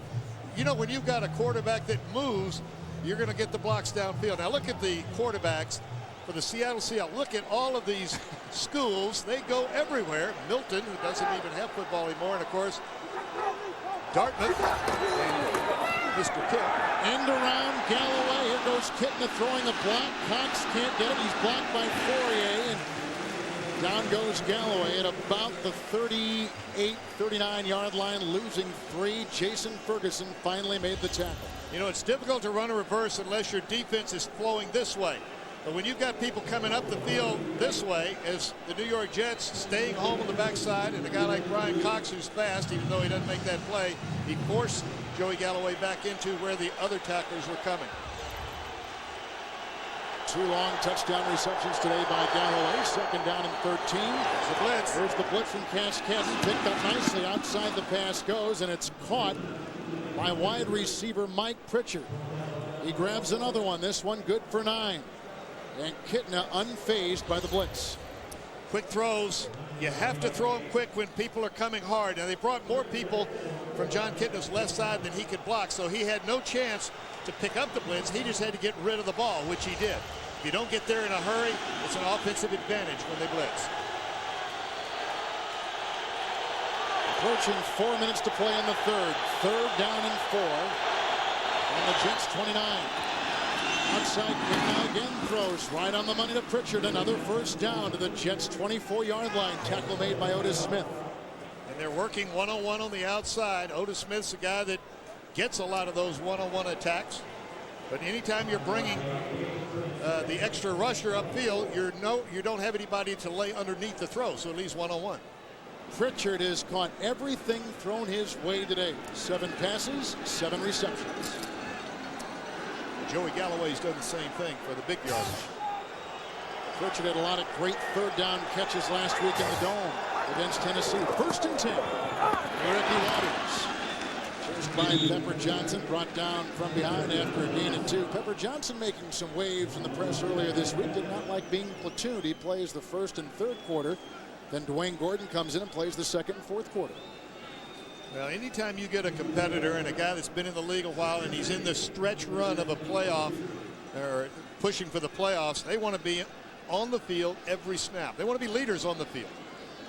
Got an injury out there. One of the offensive linemen for the Seahawks. The center, Chris Gray, who's taking the place of the injured Kevin Glover.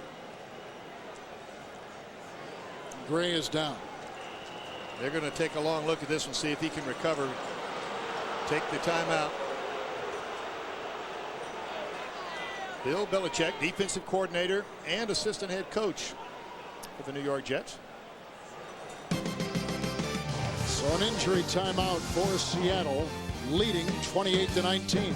62 and injured on the play. Looked like his left knee. He'll be replaced by the left guard. Pete Kendall will move over to the center. Going to watch the exchange now with a young quarterback. And then Todd Weiner will go to left guard. Now, he's a rookie. And he plays most of the positions inside. Backup linemen have to be able to play guard and tackle at least. Only 7 offensive linemen active for today's game. Glover's out.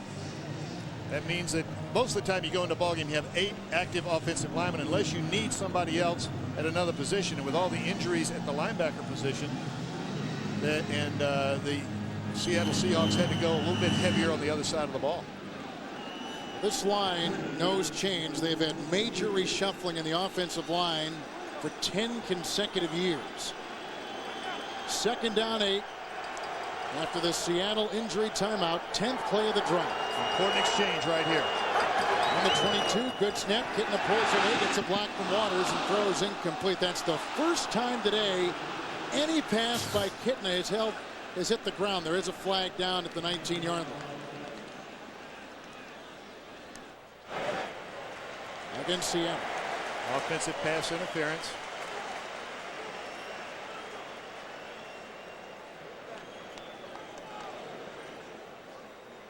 The Jets did the smart thing. They blitzed right up the middle where they had a young quarterback with a first-time center, Pete Kendall. Pass interference, offense, number 87, 10-yard penalty, repeat, 2nd down. Reserve tight end, Crumpler. You know, the defensive players have as much right to that turf out there as a wide receiver or a tight end or any receiver.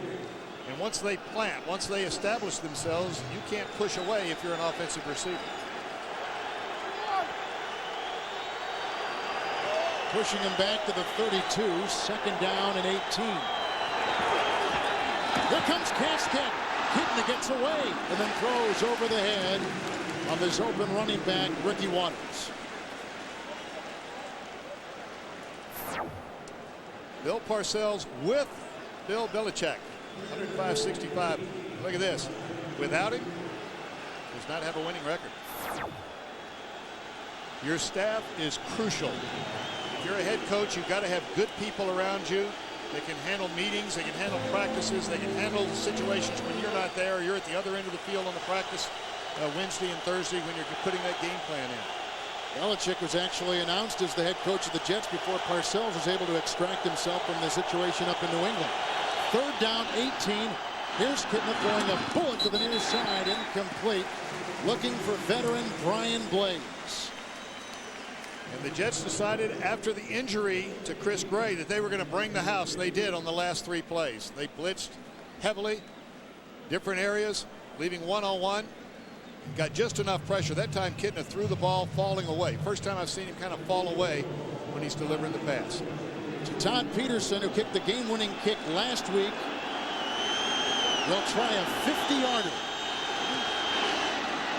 He's got the distance, and the kick is up and good from 50 yards. His long this year, 51. And he tacks on 3 more, and the Seahawks continue to stun the full house here at Giant Stadium, 31-19. And the Jets were in what's called a PAT block. They were bringing everybody. They were not going to account for any fake field goal. They were going to try to get pressure up the middle because long field goals have a low trajectory. You got a chance to block those, but as you can see, that one had plenty of distance and plenty of accuracy as well. He probably has been the most consistent part of Seattle's offense all season long. Place kickers and kickoff people, not only the cover guys, but the kicker that can put the ball down there, leave it in the air long enough for the coverage people to get down and make tackles, and put it in the end zone enough to where they force their opponent to start on the 20-yard line. Probably the most underrated part of the game. It's the hidden yardage that special teams coaches like to talk about. Peterson kicked a 50-yarder last week. He's now 16 of 19 for the season. And he replaced John Casey, who of course replaced Norm Johnson. They've had 3 pretty good kickers right in a row in Seattle. And kicking the ball today, as every part of the game is today for the Seattle Seahawks, they have to win this one. They're in the playoff hunt. They can't lose another one. They've got that 6 losses on the other end. And in the AFC, I think you have to go 10-6 to do it. In the NFC, not as many contenders over there. 9-7 probably going to be good enough. Maybe even an 8-8 will slip in. Yeah, 10-6 will get you home field in the NFC. Kickoff by Peterson, a little bit short. Dedrick Ward from the 11-yard line with the flank ahead of him. Breaks a quick tackle and then takes it up to the 34-yard line. Tackled by reserve linebacker Hillary Butler. Well, tomorrow on CBS, have you ever been trapped on a blind date with no end in sight? Well, that's what happens to Ted Danson in the new hit comedy Becker. Coming up tomorrow here on CBS. Ted Danson, master of the one-liner. Yeah. From the 34-yard line, 1st and 10 for Vinny Testaverde. He's deployed 4 receivers. It's a block from Martin, buys him some time, throws a low pass, and on 2 knees, it's lassoed by Keyshawn Johnson. And on the play, picks up 11 and a 1st down. Let's go to Jim Nantz in our CBS studios in New York. All right, thank you, Kevin. The Bills on the rebound after the loss to New England last week, and Flutie's over 300 yards. Here he flips it to Eric Moulds, his 2nd touchdown of the day, and they're up 20 in the 4th quarter at Cincinnati. Let's go back to you. Flutie is 5-2 as a starter, looking to go to 6-2 as a starter. What a great story he has written for the Buffalo Bills. And a timeout taken by Testaverde. I don't know if he saw something he didn't like. He had 5 seconds on the play clock, so there was plenty of time there. Look at the look on Bill Parcells' face. He knows how important that timeout is going to be in the 4th quarter. They're down by 12 points, 2 scores. He is being careful with this lecture right here. He wants to let him know that he's not happy. At the same time, don't destroy any relationship. They need to be able to stay on the same page. 2 timeouts left now for the Jets. Same with Seattle. Well, last year the season opener was the kingdom between these 2 teams. That's Kyle Brady catching that touchdown, and who is that? Neil O'Donnell with 5 touchdown passes in that ball game. What a difference a year makes. And these players remembered it. I know their coach did. He didn't want to talk about it. Oh, it stung. Yeah, it did. Players don't forget that. A year's not a long enough time to remember. 1st down to the 45. They fake the blitz. Testaverde dumps it off short, looking for Martin, right on his tail. There's big Sam Adams. Incomplete pass. The defense of Seattle has really played well today. You can feel him even getting stronger and stronger as this game goes on. With Cortez Kennedy and Sam Adams inside, 2 really big guys that can wear down, especially if they're in the pass rush all the time, as they have been against the New York Jets. And they don't have a lot of guys to substitute. We mentioned earlier that Dan Saliamoa is not in the lineup. He's part of that rotation, giving them a rest. They haven't gotten it today. 2nd down 10. They bring the blitz, picked up by O'Dwyer, and a pass downfield. The tight end Brady gets that one, tackled by Jay Bellamy. A gain of 9. He's to the 46. Once again, anytime you bring that blitz, unless of course you're using the old fire zone or the zone blitz, you're one-on-one down the field, and there's nobody between you and the receiver. I always told my quarterbacks that the intercept guy is the underneath guy. It's the linebacker that's running, reading your eyes, not the one-on-one coverage guy. So if you can get one-on-one coverage without anybody underneath, you're not throwing many interceptions. Winding down the 3rd quarter. 3rd down, a long one inside the Seattle 47. Martin blocked by Soul. Martin explodes. A flag is thrown at the 43 as Martin takes it to the 37. Keyshawn Johnson is going to get called for holding by his reaction. Somebody on the Jets is going to get called. Leave the helmet on, Keyshawn.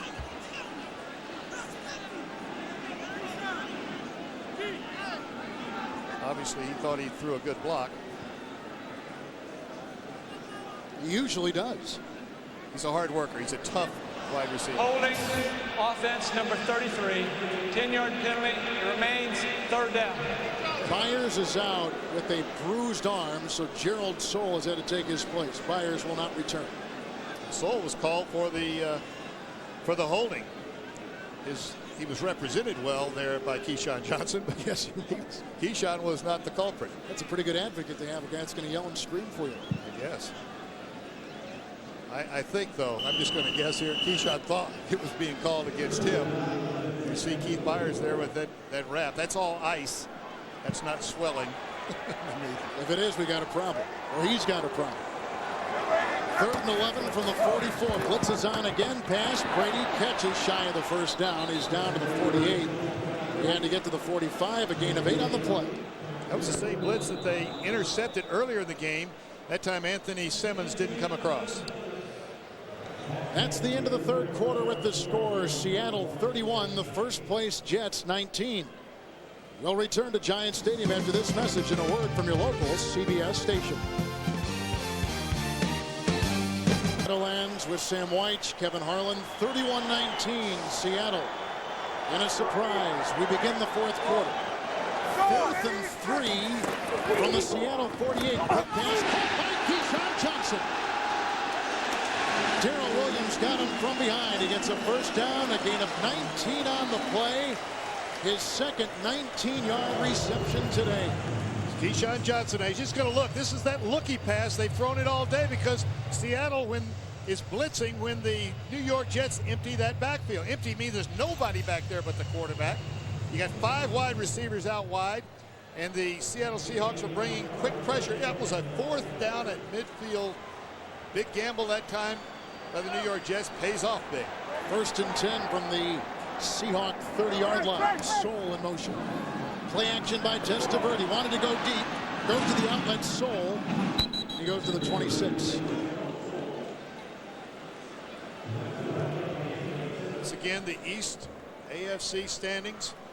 Jets and Miami come in today tied.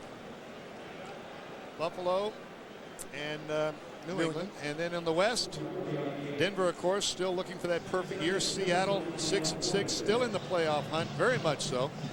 Anytime you got a 6 on the win-loss scale there, you got a chance to go 10-6. That's what you forecast for your ball club. 2nd down, 7. The pitch to Martin, a block from Mawai. Martin slicing inside, gets to the 21. Kevin, very few centers can pull and block like that. Kevin Mawai is only one of a handful. Dermontti Dawson, probably for Pittsburgh, is another. Wild card picture, as you see, the New York Jets obviously haven't sewn up their division and they're tied with Miami, but at 8-4 they're sitting pretty for at least a wild card berth. Seattle has to climb the ladder a little bit more. A lot of teams bunched. 3rd down and 1. The fake to Martin. Great window dressing for Testaverde. Chased by Sinclair. There's a block by Fabini, which buys time for Testaverde, and he hits his tight end Brady for a first down. A gain of 4. What a well-executed play. Token fake. Now he's looking downfield as he moves to the right. Look at Fabini right here. That's the block. Just gives Vinny Testaverde enough throwing motion to get the ball to Kyle Brady. They've made some clutch conversions here, 3rd and 4th down conversions. Beautiful play action that time up the middle. 9th play of the drive. It began back at the 34-yard line. Souls in motion from the 17, 1st and 10. Testaverde to the end zone, wide open. Keyshawn Johnson.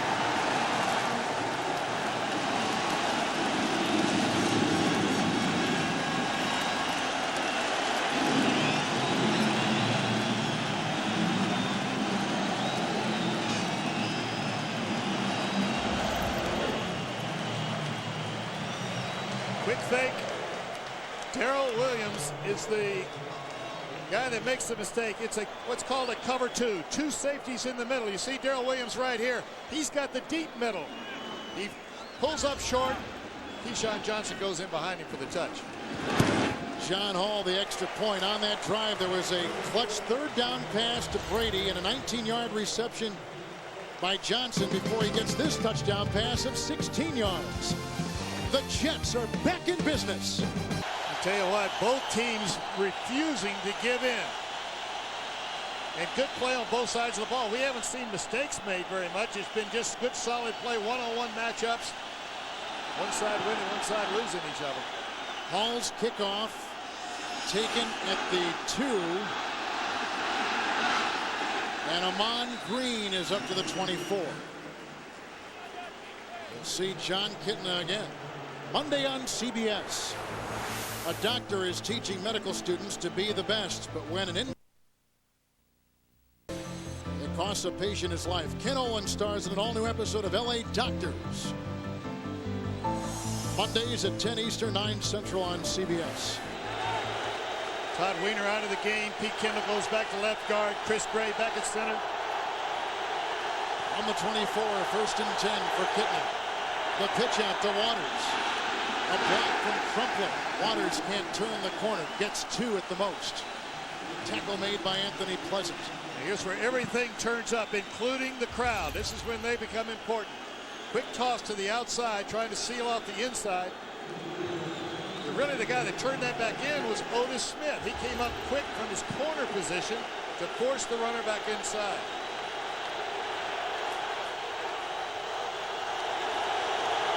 Second down 8 from the 26. Kitna got a block from Habib, and he throws to his tight end Fourier to the 31. Picks up 4. Fourier with the catch. That time the New York Jets went to that 2 deep safety, rolled up the corners.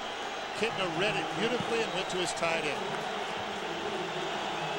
Bill Belichick, the defensive coordinator, trying to give John Kitna as many looks as he can give him, hoping that he'll make a mistake. You wonder when he might go to Galloway again. He has not thrown to Galloway in the second half after connecting with him twice in the first quarter on touchdown passes of 70 and 57 yards.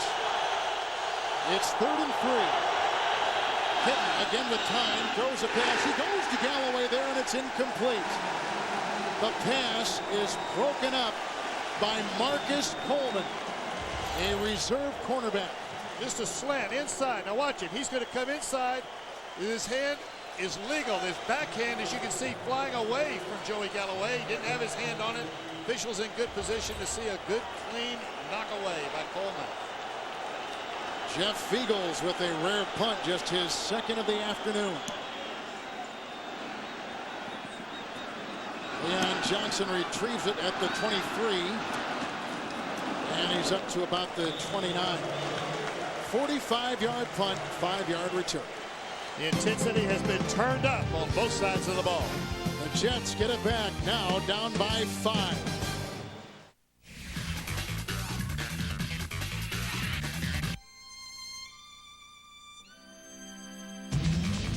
Introducing a sports sedan that sets a new standard of performance and a touring sedan that sets a new standard of luxury.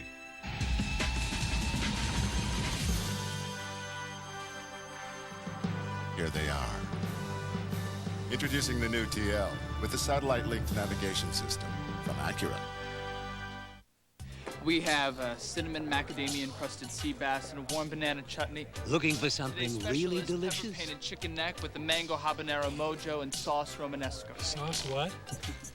We recommend Wendy's new Steakhouse Bacon Cheeseburger, a naturally smoked blend of Swiss and cheddar bacon and sautéed onions in a savory steak sauce. And finally, a warm lobster cappuccino. Lobster cappuccino? Lobster cappuccino. I hear it.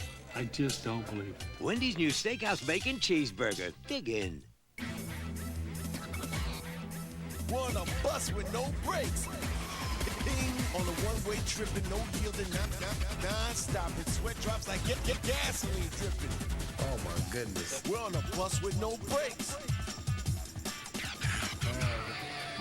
Both hands on the horn, both feet on the gas. Don't blink. Bus is already gone, like a bus with no brakes. 2-2, yeah, beep beep. 2-2, yeah, beep beep. The NFL on CBS is sponsored by the new 1999 TL, Luxury, Performance, Pick 2, Wendy's new Steakhouse Bacon Cheeseburger, and by Dollar Rent-A-Car. Dollar makes sense. A terrific game here at the Meadowlands. Seattle trying to hold on. The Jets building momentum. One of the great time of possession teams in the NFL with Sam White. Kevin Harlan, take us inside the Jets huddle now. Well, the Jets are going to do what they've been doing. They've been throwing the ball well. They're throwing it quick, though. They're going to get rid of it quick. Seattle, on the other hand, they're going to come after him. Vinny made one mistake on a blitz when he emptied the backfield. And what about Seattle? Well, Seattle's they're going to make sure that Kitna, when he's in the ball game, doesn't have anything new to think about defensively. I think they're going to bring people. The pitch out goes to Martin. He breaks one tackle, and he spins and turns and twists his way to the 34. He picks up 5. The key to both sides of the ball, strategy on both sides here, is sure things. Go to your strengths. Turnovers kill you, obviously, with 10 minutes and 22 seconds left. Both teams are going to get the ball at least 2 more times in this ball game, maybe 3. So they're going to have opportunities. The Jets will have an opportunity to take the lead as well as Seattle to extend theirs or hold it. 2 good-looking football teams today, though. They brought their games. Second down 4. Testaverde with all the time in the world to throw. Great break up by Springs on a pass intended for the lanky Keyshawn Johnson. He's allowed. Sean Springs has allowed only 1 touchdown pass all year long. Oh, got a little hand on him there. A lot of hand. I would say that you're going to see that one called most of the time for holding, especially when the ball's coming in that direction. But right at the end, great effort by Sean Springs. There's so much hand-to-hand combat between cornerbacks and wide receivers in the NFL today. Empty backfield, 3rd and 4. Testaverde looks one way, throws the other. Intended for Leon Johnson, incomplete. Kerry Joseph knocked it away. Joseph is the former college quarterback. Still a lot of one-on-one coverage down the field, but they're leaving safeties behind this one-on-one. There's a safety in behind Joseph right here as he makes that knock away. Vinny Testaverde feels like that the last 2, the one to Keyshawn Johnson 2 plays ago, as well as that pass, there was interference, that the defender was just a little too tight on their receiver. On the other side, what great defense by Seattle. 3 and out for the Jets. Here's the subsequent kick by John Kidd. And it's fair caught back at about the 16-yard line by Joey Galloway. A tight one from the Meadowlands. The Seahawks still up by 5. Where do you see the rate Dollar gave me on the convertible? Sorry. With great rates right at the airport, it's no wonder so many vacations start at Dollar. I believe this is my stop. Welcome to Dollar, sir. Off to the beach. Where your vacation ends up, however, is another story. Well, we're here. Dollar makes sense. This is a message for Tom Keene, card member since '91. Last year, you visited all the high churches of golf. You equipped yourself with the finest gear money can buy. And you shot 145 every time you went out. Fortunately, by paying for all this with your American Express card, you earned enough membership rewards points to get some lessons. Yet another reason to do more with the American Express card. In 1984, two computer scientists envisioned the impossible, a seamless network of computer networks. They invented the router, and Cisco Systems was born. Today, virtually all internet traffic travels across Cisco equipment, now directing millions of messages a day. And Cisco will be there as web users soar to over 300 million by the year 2002. Where do you learn about companies so integrated into the future? Exactly. NASDAQ Amex, the market of markets. Monday, a doctor's pregnancy I'm so happy about this baby. becomes a medical emergency. Call an ambulance. Now she'll face a decision You're putting your life at risk. I know exactly the risk that I'm taking. no woman should have to make. What? On an all-new LA Doctors CBS Monday. Seahawks have it at their 17. A lot of pressure on a quarterback that's looking mighty good. 13 for 16, 2 interceptions and 2 touchdowns for John Kitna. But this drive is as important as all of those stats. Bobbled the snap, picks it up clean, throws a pass, and it's caught by Fourier. At the 30, a gain of 14 on a bobbled snap that somehow he reeled in, regained his composure, and then fired it, now draws a smile. I'll tell you what, this shows a lot of confidence. Look at the grab, second grab right here. This shows a lot of confidence from Dennis Erickson in this young quarterback. 1st and 10, they come out firing the ball backed up in a tight game as the clock winds down. Now, both sides are going to get the ball again. The New York Jets are going to get the ball again. So Seattle wants to milk the clock as long as they can. Another tough assignment for a young quarterback. Young quarterback, Erickson has shown confidence in, especially with Warren Moon on the bench. Play action by Kitna. Outside it goes. Pass is caught. Lassoed on the far side by Mike Pritchard.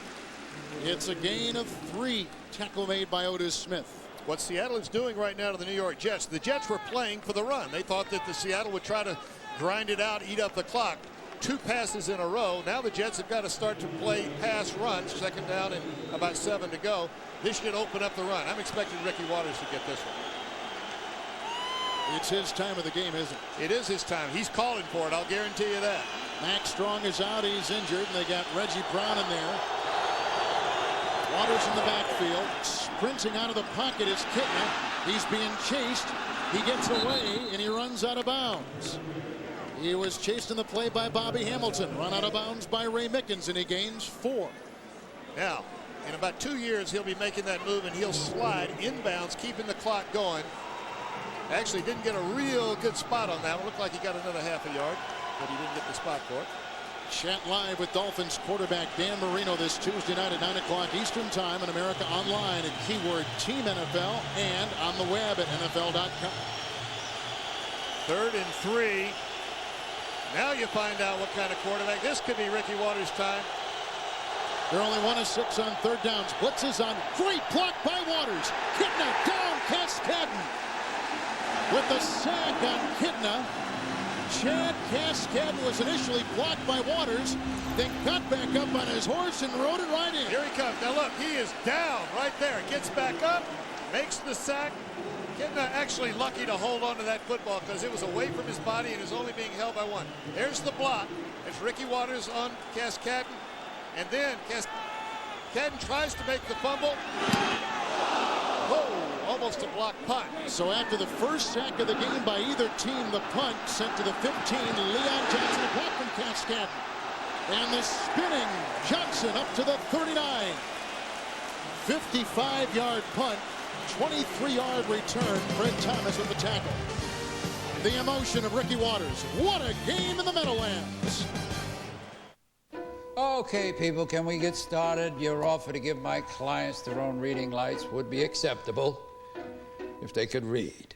All right, each party gets their own sliding door. Fine, but my client's ready to walk if he doesn't get a V6 out of this deal. Okay, he gets his 6. Yeah, but we still need our cargo space, Jack. The all-new V6 Something for Everyone Honda Odyssey. It's one big happy minivan.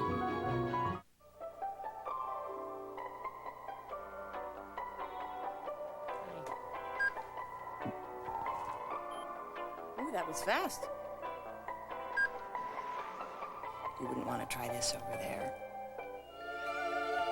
Pull up a chair, honey. This will take a while. A faster modem means a better internet experience.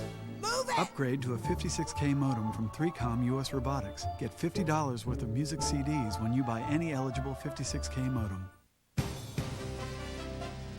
Earlier on the NFL Today. Win or lose, criticize me or love me, I'm going to be the quarterback for the Patriots. The only way to rectify the situation is instant replay. The morale in the National Football League officiating staff is at an all-time low. That's the only job I know of where you get part-time money for full-time abuse. For all the latest on the NFL, watch the NFL Today, Sunday at noon Eastern on CBS. And now the Late Show question of the week. Have you ever tasted Ben Gay? No way. Ben Gay? It's kind of minty. The NFL on CBS is sponsored by American Honda, a winning lineup of cars, sport utility vehicles, and minivans, and by 3Com US Robotics. 7:29 left in the game. Jets down 31-26. They've got it. 1st and 10 at their own 38. Every play, bigger premium, mistakes, bigger penalties. Testaverde with the rush coming right in his face. Short arms the tight end Kyle Brady, covered by linebacker Chad Brown. 2nd down and 10. Jet strategy hasn't changed. They continue to have a lot of wide receivers, sometimes as many as 5. They're not always wide receivers, tight ends and running backs out like wide receivers. The Seattle Seahawks have mixed it up. They brought pressure with linebackers, and they've also sat back in the zone, bringing just their 4 defensive linemen. They've gotten pretty good pressure. Michael Sinclair and Chad Brown, 2 of the key guys on the defensive side of the ball, now getting pressure on Vinny Testaverde. And Sinclair being blocked by a rookie right tackle Fabini, who's done a nice job with him today. 2nd down and 10. Testaverde down the sideline, looking for Johnson. Incomplete. There goes a flag. And it's on Sean Springs at about the 38-yard line. We'll take another look at it, but it looked like Sean Springs was running step for step, looking back for the ball. One official ruled it a good play by Springs. The other official thought it was a foul. Pass interference, defense, number 24. It's an automatic 1st down. Sean Springs, Keyshawn Johnson, both have a right to the ball. If the head is back looking for it, both heads are back, both are running, that's not interference. Who's going for the ball? That's absolutely not even close to interference. One official ruled it correctly as a good defensive play by Sean Springs. I will guarantee you that Dennis Erickson would say, Sean, don't change a thing. Play every down just the same way. That's what you'd say. Terrible call in a crucial situation. In essence, a 25-yard penalty to the 37 of Seattle. The blitz they bring. Testaverde runs deep in the pocket, throws to Johnson. He's whacked by Springs and belts it out of bounds at the 40. Jets tried that play a little bit earlier to Wayne Crabette with pretty much the same result. Good solid hit by Sean Springs. There is Keyshawn Johnson. He holds for a second, then slips out into the field. You see the offensive lineman trying to slip out in front of him. Springs gets there before the lineman can block him. Knocks him out of bounds. At least it stopped the clock. No, it did not stop the clock. He was hit inbounds and driven out. The clock continues to run. Approaching 6.5 minutes. 2nd down 11 from the 38. Empty backfield. Testaverde throws. It's dropped. A rare drop by Wayne Crabette. Coverage by Kerry Joseph, the safety. All right, now Bill Parcells got to think 2 plays ahead. It's 3rd down and 11. Does he go for it on 4th down? And at what point does he go for it? If it's 4th down and 3 or 2. If it's 4th down and 11 at midfield right here, with 6:35 left, he could try to pin them back. One strategy is to pin them back. Your defense has been doing a pretty good job. Get the ball. You'll get the ball back one more time. They have 2 timeouts left. They're going to really regret the timeout that Vinny Testaverde took right at the end of the 3rd quarter. Good point. 3rd and 11 from the 38. 6.5 to play. Testaverde downfield. He's got Johnson for a 1st down. There's another flag thrown. Springs on the coverage. A gain of 17 on the play. It's a penalty against Springs again. And Johnson again. The penalty's there. They'll just take the play. Pass interference, defense, number 24. The penalty is declined. The result of the play is a 1st down. Springs tangled up again with Johnson. two top players at their position. You can see Springs reached out and grabbed him. He actually fouled Keyshawn Johnson worse earlier, and it wasn't called. This time he gets the call with the catch.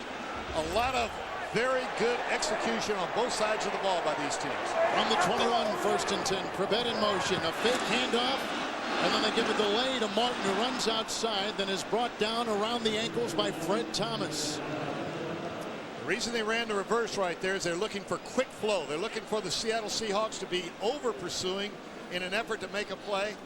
Maybe he slipped one going back the other way. Did not work. They stayed home. I tell you what, all day today we have seen good play on both sides of the ball. Team defense and team offense. Well, the defense in particular of Seattle has been something. 25th coming into today. But they've looked a lot better. Martin has been very quiet this afternoon. 2nd down, 13. On the 24, Testaverde, pocket crumbles, going down the middle, incomplete, not a receiver to be found. He was still in the pocket between the tight ends, but there's no yellow on the field.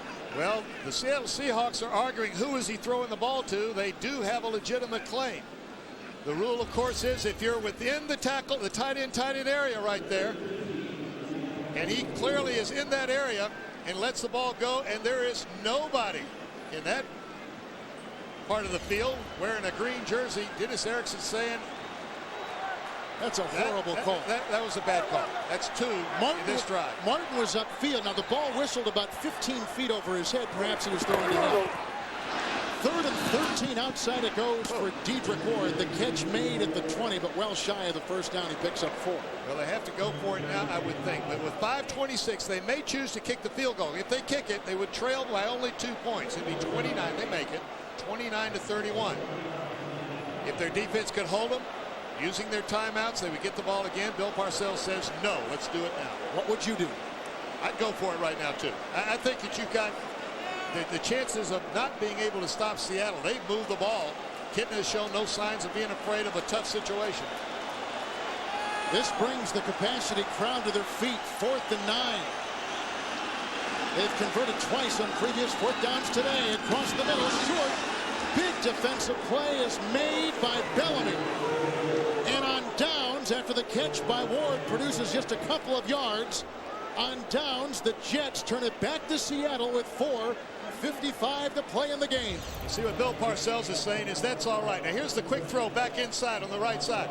They don't make the 1st down, but they still have the same situation they would have had they, let's say, missed the field goal. That they have their defense on the field. They're going to try to get the ball back one more time. The problem with getting the ball back the next time is that they'll have to score a touchdown rather than a field goal. Had they kicked the field goal then and gotten the ball back for one last 2-minute drive, another field goal could have won the game for them. On the 15 on change of downs, 1st and 10, Ricky Waters sent up the middle and then banged hard and brought down by Anthony Pleasant. Gain of about a yard. And the Jets defensive players look to the sideline. Do you want us to call timeout now or you want to continue to play? There's 4:40 left in the ballgame. You see Bill Belichick saying keep going. 2 timeouts on both sides of the ball. Jets having 2. They used one at the end of the 3rd quarter. Obviously the team that's behind is in need of those timeouts more than the team that's ahead. Seahawks need to win to stay alive in the playoff picture. The Jets, Parcells told us yesterday, facing a critical game today. This would dictate the rest of December. 2nd down. Outside it goes. Caught by Pritchard. Another catch. His 9th of the day. They've thrown to him 9 times. He's caught every pass. He's up to the 23. Tackle made by Smith. Tonight on CBS, why would a high school student who says he revered his English teacher end up murdering him? 60 Minutes tonight. Then can Monica help the town outcast on a moving Touched by an Angel? And Debbie Reynolds and Neil Patrick Harris star in the movie critics are calling a contemporary twist on It's a Wonderful Life. The Christmas Wish. All tonight on CBS. 3rd and 2 from the 23. Waters again trying to climb over the pile, and he's short of the 1st down by a yard. The Jets want to call a timeout. Corwin Brown raced onto the field and called for a timeout. The Jets left with 1 with 3:25 to play. That's the right thing to do. Stop it. Don't let the Seattle Seahawks use all of the 40 seconds. Buffalo wins. Atlanta comes from a 21-3 deficit to beat Indianapolis. The Chargers, who play the Seahawks next week, lead by 3 in the nation's capital in Jacksonville on the way to their 10th win. As a player down, it looks like Brian Cox. He did not move after that unpiling of the short yardage. San Francisco is in overtime, and New Orleans is taking apart Dallas today down in the Louisiana Superdome.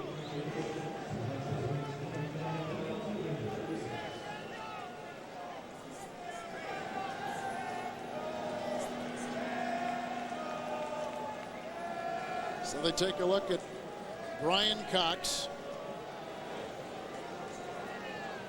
Well, coming up next, most of you will see the classic rivalry between the Kansas City Chiefs and the unbeaten Denver Broncos. Others will see the Miami Dolphins take on the Oakland Raiders as the two teams fight to keep their playoff hopes alive. Miami tied with the Jets for first place in the East. All coming up next here on CBS. Of course, Miami still looking for a division win, but the wild card alive in the wild card picture alive for both those teams, Oakland and Miami, even if they don't win the division. Denver, the pressure just builds with each week. The pressure not to win a division or to go to the playoffs, but to have a perfect season. Brian Cox, an interesting story. Let go by Chicago. Actually made a trip to the Seahawks, but they passed on him. Bill Parcells took a flyer on him when Marvin Jones, another linebacker, went down. And Cox has played so well that in October they gave him a 2-year extension. He's a make things happen guy on the field. He can run. Explosive hitter, and as Bill Parcells said, he stirs things up.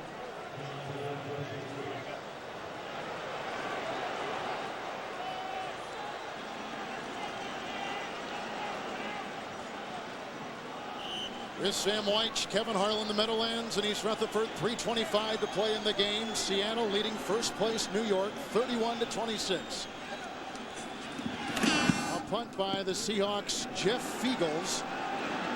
Retrieved at the 30-yard line by reserve running back Leon Johnson, and he takes it to the 36. 46-yard punt. Tackle made by reserve Mike Kroll. Now the importance of the call made on the last drive by the New York Jets. They had a chance to kick a field goal, which would have put them within 2 points. They chose to go for it on 4th down and about 9, did not make it. Now they have to score a touchdown on this drive with 3:15 left and only 1 timeout remaining for the New York Jets. It's the kind of things that after the fact, 2020 hindsight, that Bill Parcells is probably saying to himself, boy, I'd like to have those 3 points that we could have had on the last drive. Our defense held them. Here we are sitting in a position just to drive down, get into field goal position to win. Instead, we've got to get down in the end zone to win. Jets kept coming in as the healthiest team in the NFL. 2 pretty serious injuries today. Aaron Glenn, after intercepting a pass from John Kitna, twisting an ankle. Keith Byers is out of the game. And they had no one on their injury report coming into today. It's 1st and 10. Testaverde hit by Sinclair and is incomplete to Wayne Crabett. Covered by Kerry Joseph. 2nd down and 10. Sinclair, number 2 in the NFL in sacks. I'll say it again. It's Michael Sinclair and Chad Brown. Those are the 2 key players on the defensive side of the ball right now. They're the ones that are going to make something happen. And if they get the pressure on Vinny and force either a mistake or the quick throws, those defensive backs can stay with the wide receivers. Crabett has not caught a pass in the second half. It's not over yet. 2nd down, 10 from the 36. Testaverde blitzes on, pass caught by Crabett. Leaping grab at the 43. Tackled by Terry McDaniel, a gain of 20. Wayne Crabett out of the slot is a much better receiver. He seems to find a hole. He gears down right in the middle of that zone, just over the head of Kerry Joseph and before the safeties can get there. 1st and 10 from the 44 outside. Testaverde with the strike. This one brought in by Alex Van Dyke. Here's a kid who came into today with 1 reception. He's caught 3 already. Plenty of time now. It's still at the 2-minute warning timeout, and they've got their 1 timeout, as well as out of bounds and incompletion stopping the clock. 2nd and 1, screen pass. Leon Johnson behind the block of Mawai. He gains 5. He picks up the 1st down. The clock continuing to tick as we approach the 2-minute warning. See, right now they're first down at the 30-yard line. They're actually within field goal range. Had they gotten those 3 points on the previous drive, they'd be sitting pretty right now. 1st and 10 from the 30. Testaverde the punt. Going deep. He's got a receiver. Van Dyke caught it, dropped it incomplete, and a flag is down at the 22. And it looked like Seattle grabbed Van Dyke when he made the out and up move. The Seahawks have been burned in this 4th quarter with one defensive penalty after another. 2 on Springs. Let's see who this is on. Illegal contact, defense number 22, 5-yard penalty with automatic first down. Fred Thomas. Nickel defensive back in there with the extra wide receivers in the ball game in this 2-minute situation. He'll get a chance to, you see him grab up at the top of the screen. All you have to do is put a hand on somebody 5 yards beyond the line of scrimmage, and it's a penalty. They're emphasizing that as officials this year, and especially in a situation where you know they're throwing the football. And he caught it. They're inside the 10. From the 25. 1st and 10. Draw play, handoff. Slithering moves by Leon Johnson to the 15. Tackled by Darrell Williams. We're at the 2-minute warning. Because there were 2:03 left before that snap, they could run the ball without worrying about having to stop the clock. It stops automatically at 1:58.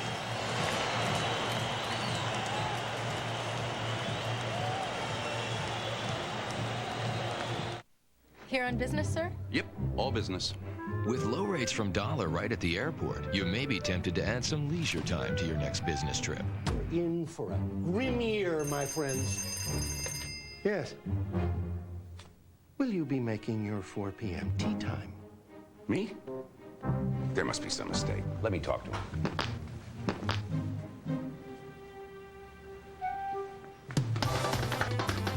Dollar makes sense. 2-minute warning here at the Meadowlands with Sam Weich, Kevin Harlan, 31-26. Seattle on top. 1:58 to play. Jets have 1 timeout. They've got it 2nd and 1 at the Seahawk 15. And during that timeout, referee Phil Luckett got all the officials together. They got on the same page, make sure that there are no mistakes with 1:58 left. Fake handoff to Martin outside for Scholl. Spinning catch at the 10. He's inside the 5. It'll be 1st and goal on a gain of 11. And now, of course, the time is not a factor unless, of course, you score too quick. Token fake and then right quick into the flat. He's outside all the coverage. That time it was Anthony Simmons who blew the cover. Looked like he took the bite on the fake a little bit and didn't get out there on the one-on-one coverage to the outside. A rookie linebacker trying to do everything right here at the closing minutes. Got beat on that one. 1st and goal from the 3. Martin by himself. 3 tight ends. Johnson at the top of your screen. Penalty flag. They blow that dead before they get a chance to go. Looked like Matt O'Dwyer or Jason Fabini, somebody on the right side moved. Prior to the snap, false start, offense, number 69. 5 yards, it remains 1st down. Jason Fabini, the right tackle over here. He's going to move. See him flinch right there. There's enough crowd. The crowd is into this. Now, obviously, they're not trying to make noise to distract their home team, but they're into it, and the tackle and the tight end are the farthest away from that snap count, the voice of the quarterback. They're trying to anticipate it. That time they flinched. Jason Fabini flinched anyway. Vinny Testaverde today has completed 42 passes. He is 3 short of tying an NFL record. Bledsoe holds it. Those 5 yards may actually help the passing game. Gives you a little more room. Draw play handoff to the former college quarterback in North Carolina, Leon Johnson, who gets a meager yard running up the middle. He was a quarterback, that is, for a while until Natron Means left and they converted him to running back. What they're looking for is an up the field rush where everybody comes and runs by a quick handoff to the running back. Didn't work that time. Seattle, as they've done all day today, playing good, solid team defense, everybody taking care of their assignment.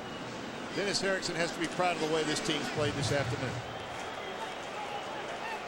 But he is still churning inside like you can't believe. 2nd goal at the 7, 8th play of the drive. That's in motion. Handoff to Martin. Great tackle made by Cortez Kennedy. Now they're as far as the 5. The Jets are playing for Seattle to be in an all-out pass rush, trying to pop it right by the pass rush with these quick hitting shots up the middle. At least they tried to. I'm expecting them to put the ball in the air on the next 2 tries if they don't score on the 3rd down here. Plus, if the Jets do score, they're not going to leave a lot of time in the clock for Seattle if they would get it back. They're in good shape with the clock. The clock is running down to 40 seconds right now. They don't care about that. They've got 1 timeout if they need it to stop the clock. 3rd and goal from the 5. Martin in the backfield. Testaverde. He's missed twice to Johnson. It's caught, but caught out of bounds for a 3rd time today. 3 times they've gone to Johnson at that same exact place. 3 times he's caught it. 3 times he's caught it out of bounds. The only question here is, was he pushed out of bounds? He was not. He would have come down out of bounds. Look, see, his 1 foot is inbounds. The other foot did not touch inbounds. There's going to be a question. Oh no, he's on the line. His first foot's on the line. Absolutely perfect call by the officials. Right there, you can see his first foot coming down, does touch the white. Nice throw by Vinny, but he's just a little bit too long. He has been on 2 other occasions, right, already today. 3 times, same exact pattern, same exact result. Here it is. New York Jets take a timeout. 4th down. Here's the ball game. Let's discuss this one. Get everything right. What would you call in a position like this? Well, they're going to put. I would expect them to put the ball in the air with a lot of options, meaning that you're going to maybe even move Vinny out of the pocket. The problem is he's on the right hash mark, so to give him most of the room, he's got to move to the left. It's tougher for a quarterback to roll to his left. The other one that just might surprise everybody with Seattle probably jumping into some kind of man-to-man coverage would be another run. Just pop it straight up the middle. The clock doesn't matter. It's your best call. What do you think he's called defensively? A gap defense. Make sure every gap's covered. He'd like to get help on Keyshawn Johnson and Wayne Corbett. Those are the 2 big guys. Or the 2 clutch guys that the Jets statistically have gone to in this situation. Jets are out of timeouts. Empty backfield. 5 receivers deployed for Testaverde. 4th and goal at the 5. Man-to-man with 2 safeties helping deep, 1 on each side. Quarterback sneak. He dives in for the touchdown. One official called it. Another official has waved him off. So now we've got a conflicting view on the field. The far sideline official raised his hands and signaled touchdown. And that's what they call.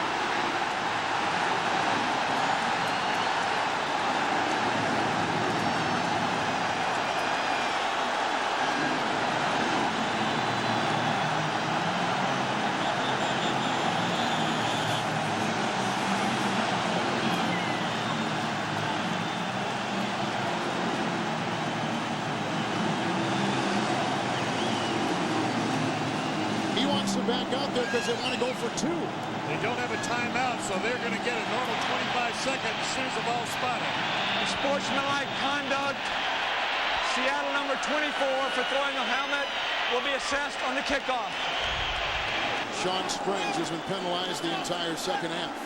Well, I said defense had to fill every gap. They did not have the gaps filled in the middle. Vinny Testaverde had a hole straight up the chute. He almost fumbled. Whoa. He didn't get across. The ball did not cross the plane. From that angle, it looked like it did not cross the plane. Almost fumbled the snap. Remember, the ball has to cross the plane, not his head, not his shoulders. He didn't get it. He did not get it. There's no way he was in. 2-point try. Soul in motion. Martin stopped, and down he goes at the 1. They do not convert on the 2-point try. The Jets lead by 1. 20 seconds to play. Seattle with 2 timeouts. That's a 2nd missed touchdown by this crew today. Martin had a touchdown earlier in the game over the pylon. They didn't rule it a touchdown. And they called that one a touchdown when it was not a touchdown. Let's watch this one right here. He's straight up the middle, almost bobbles it. There's the contact. The ball has to cross. You can see it even from this angle, which is not the best. Here's the best angle. Well, this is the 2-point conversion right here. Incomplete is the ruling on that one. Here's the quarterback sneak. Vinny Testaverde. He's got to get the ball across the plane. There is, the knee is down. The ball is down. No part of that ball. Not even close. Not even close. This has not been a very good effort by this crew today. They've made other calls. Remember the interference call that was called down the sideline, kept the drive alive on Sean Springs earlier was clearly not interference. And this is the same crew which botched the Thanksgiving flip of the coin between Pittsburgh and Detroit. Let me tell you, Dennis Erickson has every right to be furious. There's not a thing he can do. He'll get a phone call on Tuesday from Jerry Seaman saying, I'm sorry that this mistake was made. Unfortunately, the coach has to live with the win-loss record. One more time. Quarterback sneak, 4th down, ball game on the line. The ball is, his knee is down. His knee is down about a yard short. Exactly. Then the ball goes down. Let's see, he tries to shove it over right there, but he's down. No official ruled out a touchdown until they got up in the pile. And by the time he got to the pile, the ball was over. Well, I was watching the far official at the goal line at the top of your screen. And he quickly put his arms up. How he can see from there, I have no idea. He had the worst view because Vinny's right shoulder was down first, blocking the view of the ball as to whether it got across. The umpire would have probably as good a view as any because he's right in the middle. Actually, it's the officials down the line that are supposed to make that call. You won't see an umpire call touchdown. It'll be the judges on each side. Kick, and remember the penalty on Springs, which drives this kick deep. Amon Green is up to the 24-yard line. 2 timeouts, 15 seconds for the Seahawks. There's going to be an interesting vote on instant replay in the league meetings this spring. Well, I know that Ralph Wilson up in Buffalo, who has constantly voted against replay, I think had his head turned last week. He'll probably change his mind. Bill Parcells normally votes against it, voted for it last year. I'm sure will vote for it this year. Well, Bill Parcells a year ago got robbed in his run for the playoffs. In Detroit, late in the year. The officials do a good job. Let's don't hammer them to death here. They don't miss many, but when they miss one like that, it's crucial. It makes the difference in the win or the loss. Shotgun formation from the 25. 1st and 10. There's a block from Ballard. Great time for Kitna. Winds up, and that ball may have even slipped out of his hands. It's incomplete. No pressure was on him. It just slipped right out. 10 seconds left with 2 timeouts. What they're trying to do, what he was trying to do, is get close enough to throw the Hail Mary into the end zone. They can still do it. They've got a timeout, but they've got to either get the ball off quick and then call an immediate timeout, go down as soon as you catch it inbounds if you do, or catch it and be immediately out of bounds. The Jets are going to play outside in. Don't let the guy to the sideline. 2nd down, 10 from the 25.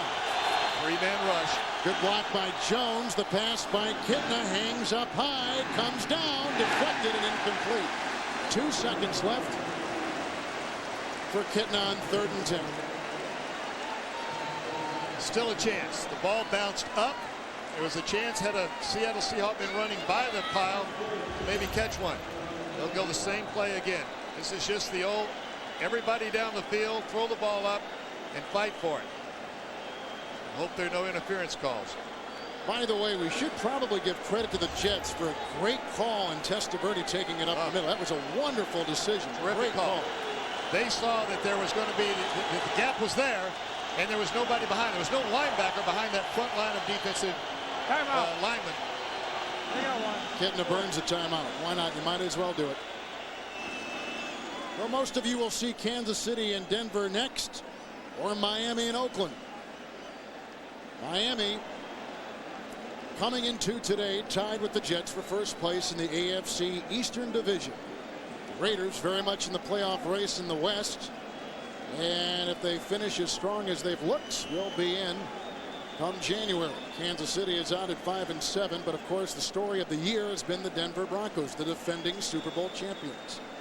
You can bet there are a lot of Miami Dolphin fans that are stomping their feet right now. Tied going into this week, into this Sunday afternoon with the New York Jets for the lead in the AFC East. And barring a miracle throw, and the New York Jets have 4 safeties, 4 safeties that are a good 40 yards deep, and 2 more safeties lined up about 30 yards deep. They have 7 defensive backs. Kitna moving up, given time on 3rd and 10, the game's final play. It's caught. Blades tries to lateral it. It's a loose ball, a fumble. The Jets get it back, and the Jets win. What a game.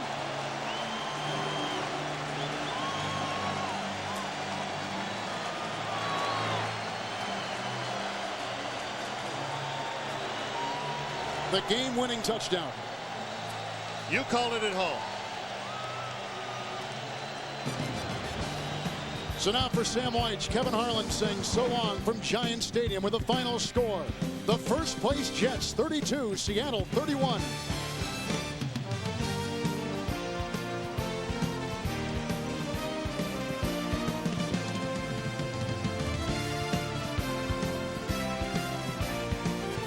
You're watching the NFL on CBS.